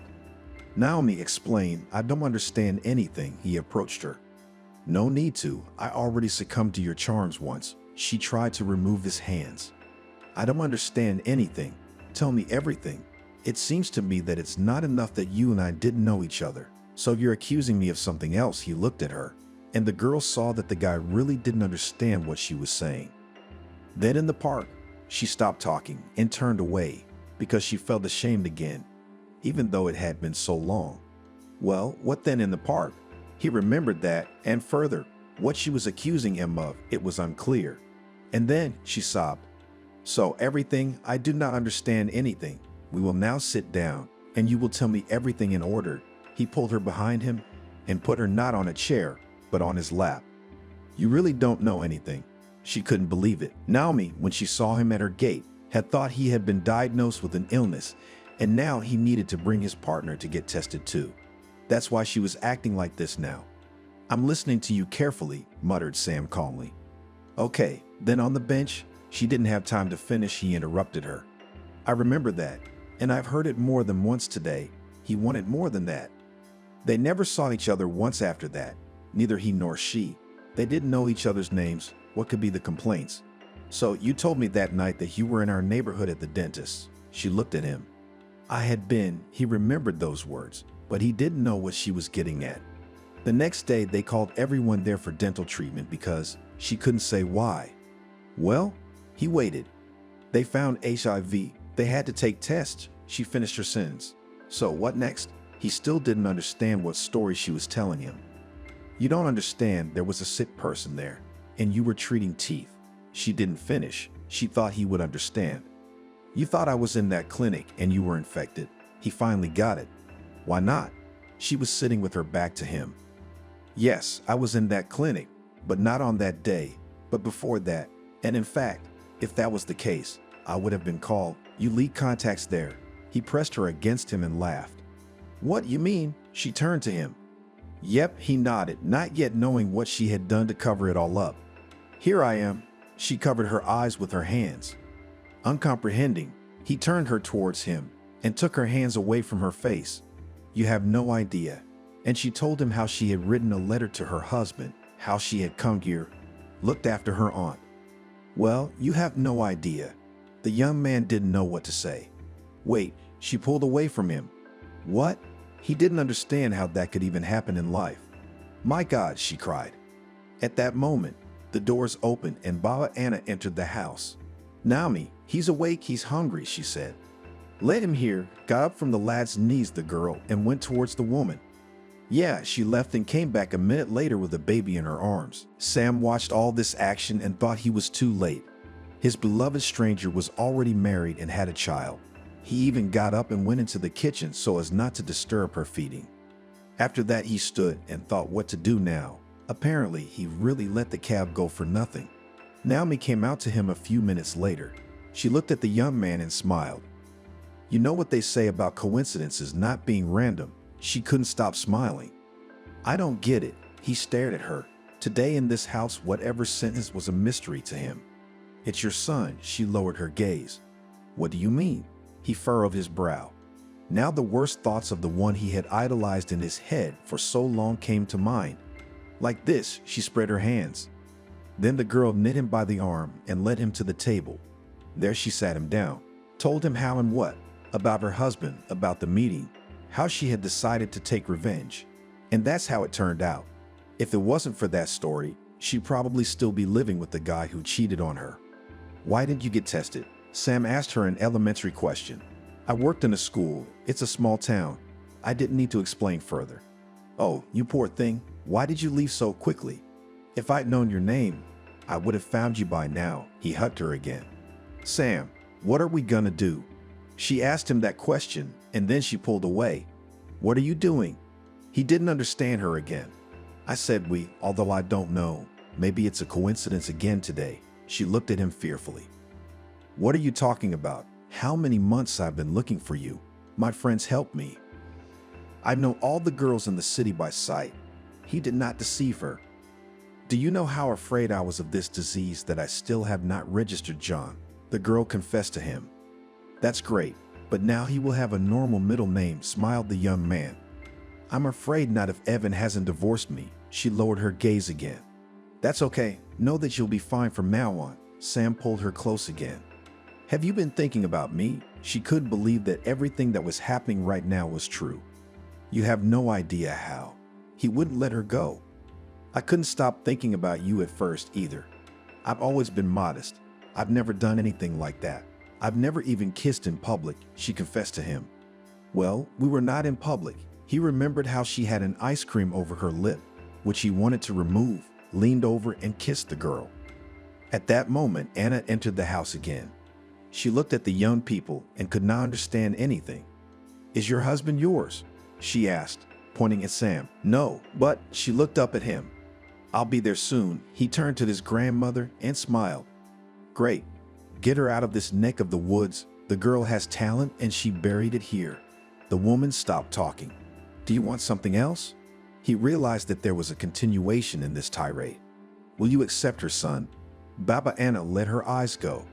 "He's mine," Sam said calmly, not doubting it. "What do you mean?" The woman turned to Naomi. "I'll tell you later," the girl promised, though she knew she never would. All right, stay." The grandmother waved her hand at them and left the house. "Are you coming with me?" he asked the girl. "Where to?" she wondered. "To where I live," he said calmly. "I don't know." She turned to the bed where her son was sleeping. "Naomi, this can't be happening. I've been coming to this for so long." He snuggled into her shoulder. "Okay, I promise to think about it," she said. "Okay, I have a friend's wedding coming up. I ordered you a suit. That's the only reason I found you. In fact, you could say it was my mother who showed you to me." He sat back and smiled. "Oh, it wasn't on purpose," she sighed. "Of course, I just saw you. I decided to meet you by any means necessary." He pulled her to him again and hugged her. "Sam," she just looked at him and couldn't believe that this was how life worked. Once again, the girl remembered all the books and movies she had ever read or watched, and it was all just there.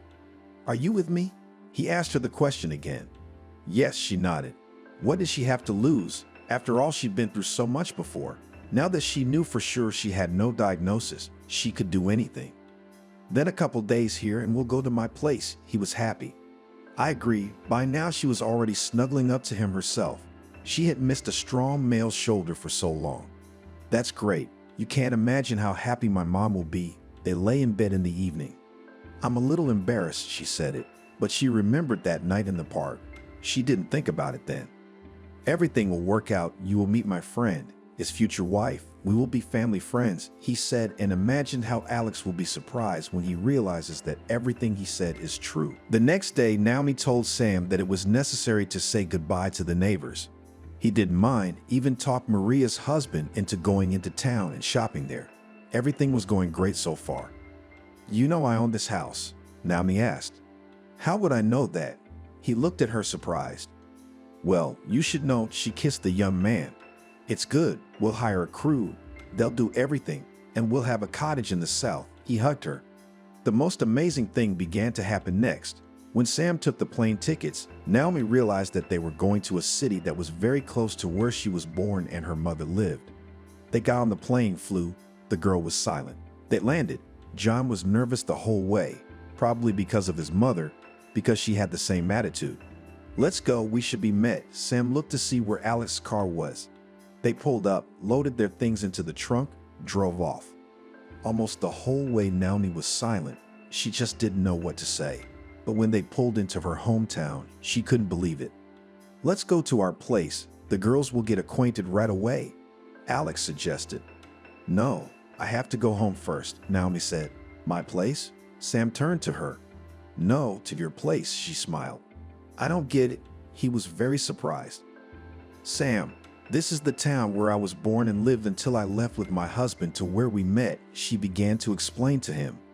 "I mean, we've always lived in such close proximity," and he smiled. Apparently, she was happy. Alex drove them to the house where Naomi's mother lived. They got out with all their things there. "Are you with me?" She turned to him.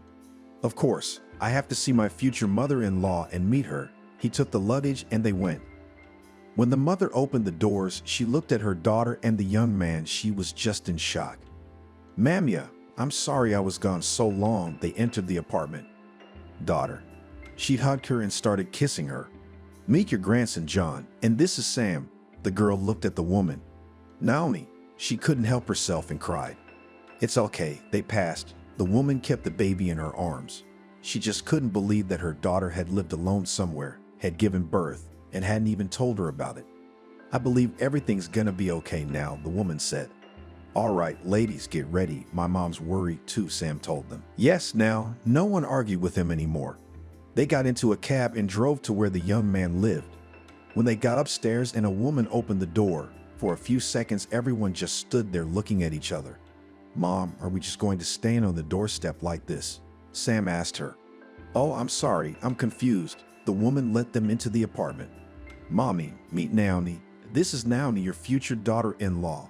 This is John, your grandson, and this is Naomi's mother. The young man introduced everyone. How's that? The landlady didn't understand. Sometimes life is unpredictable and anything can happen, smiled the son. They all sat down at the table. When they started the conversation, it seemed it would never end. Sam's mother and Naomi stayed home.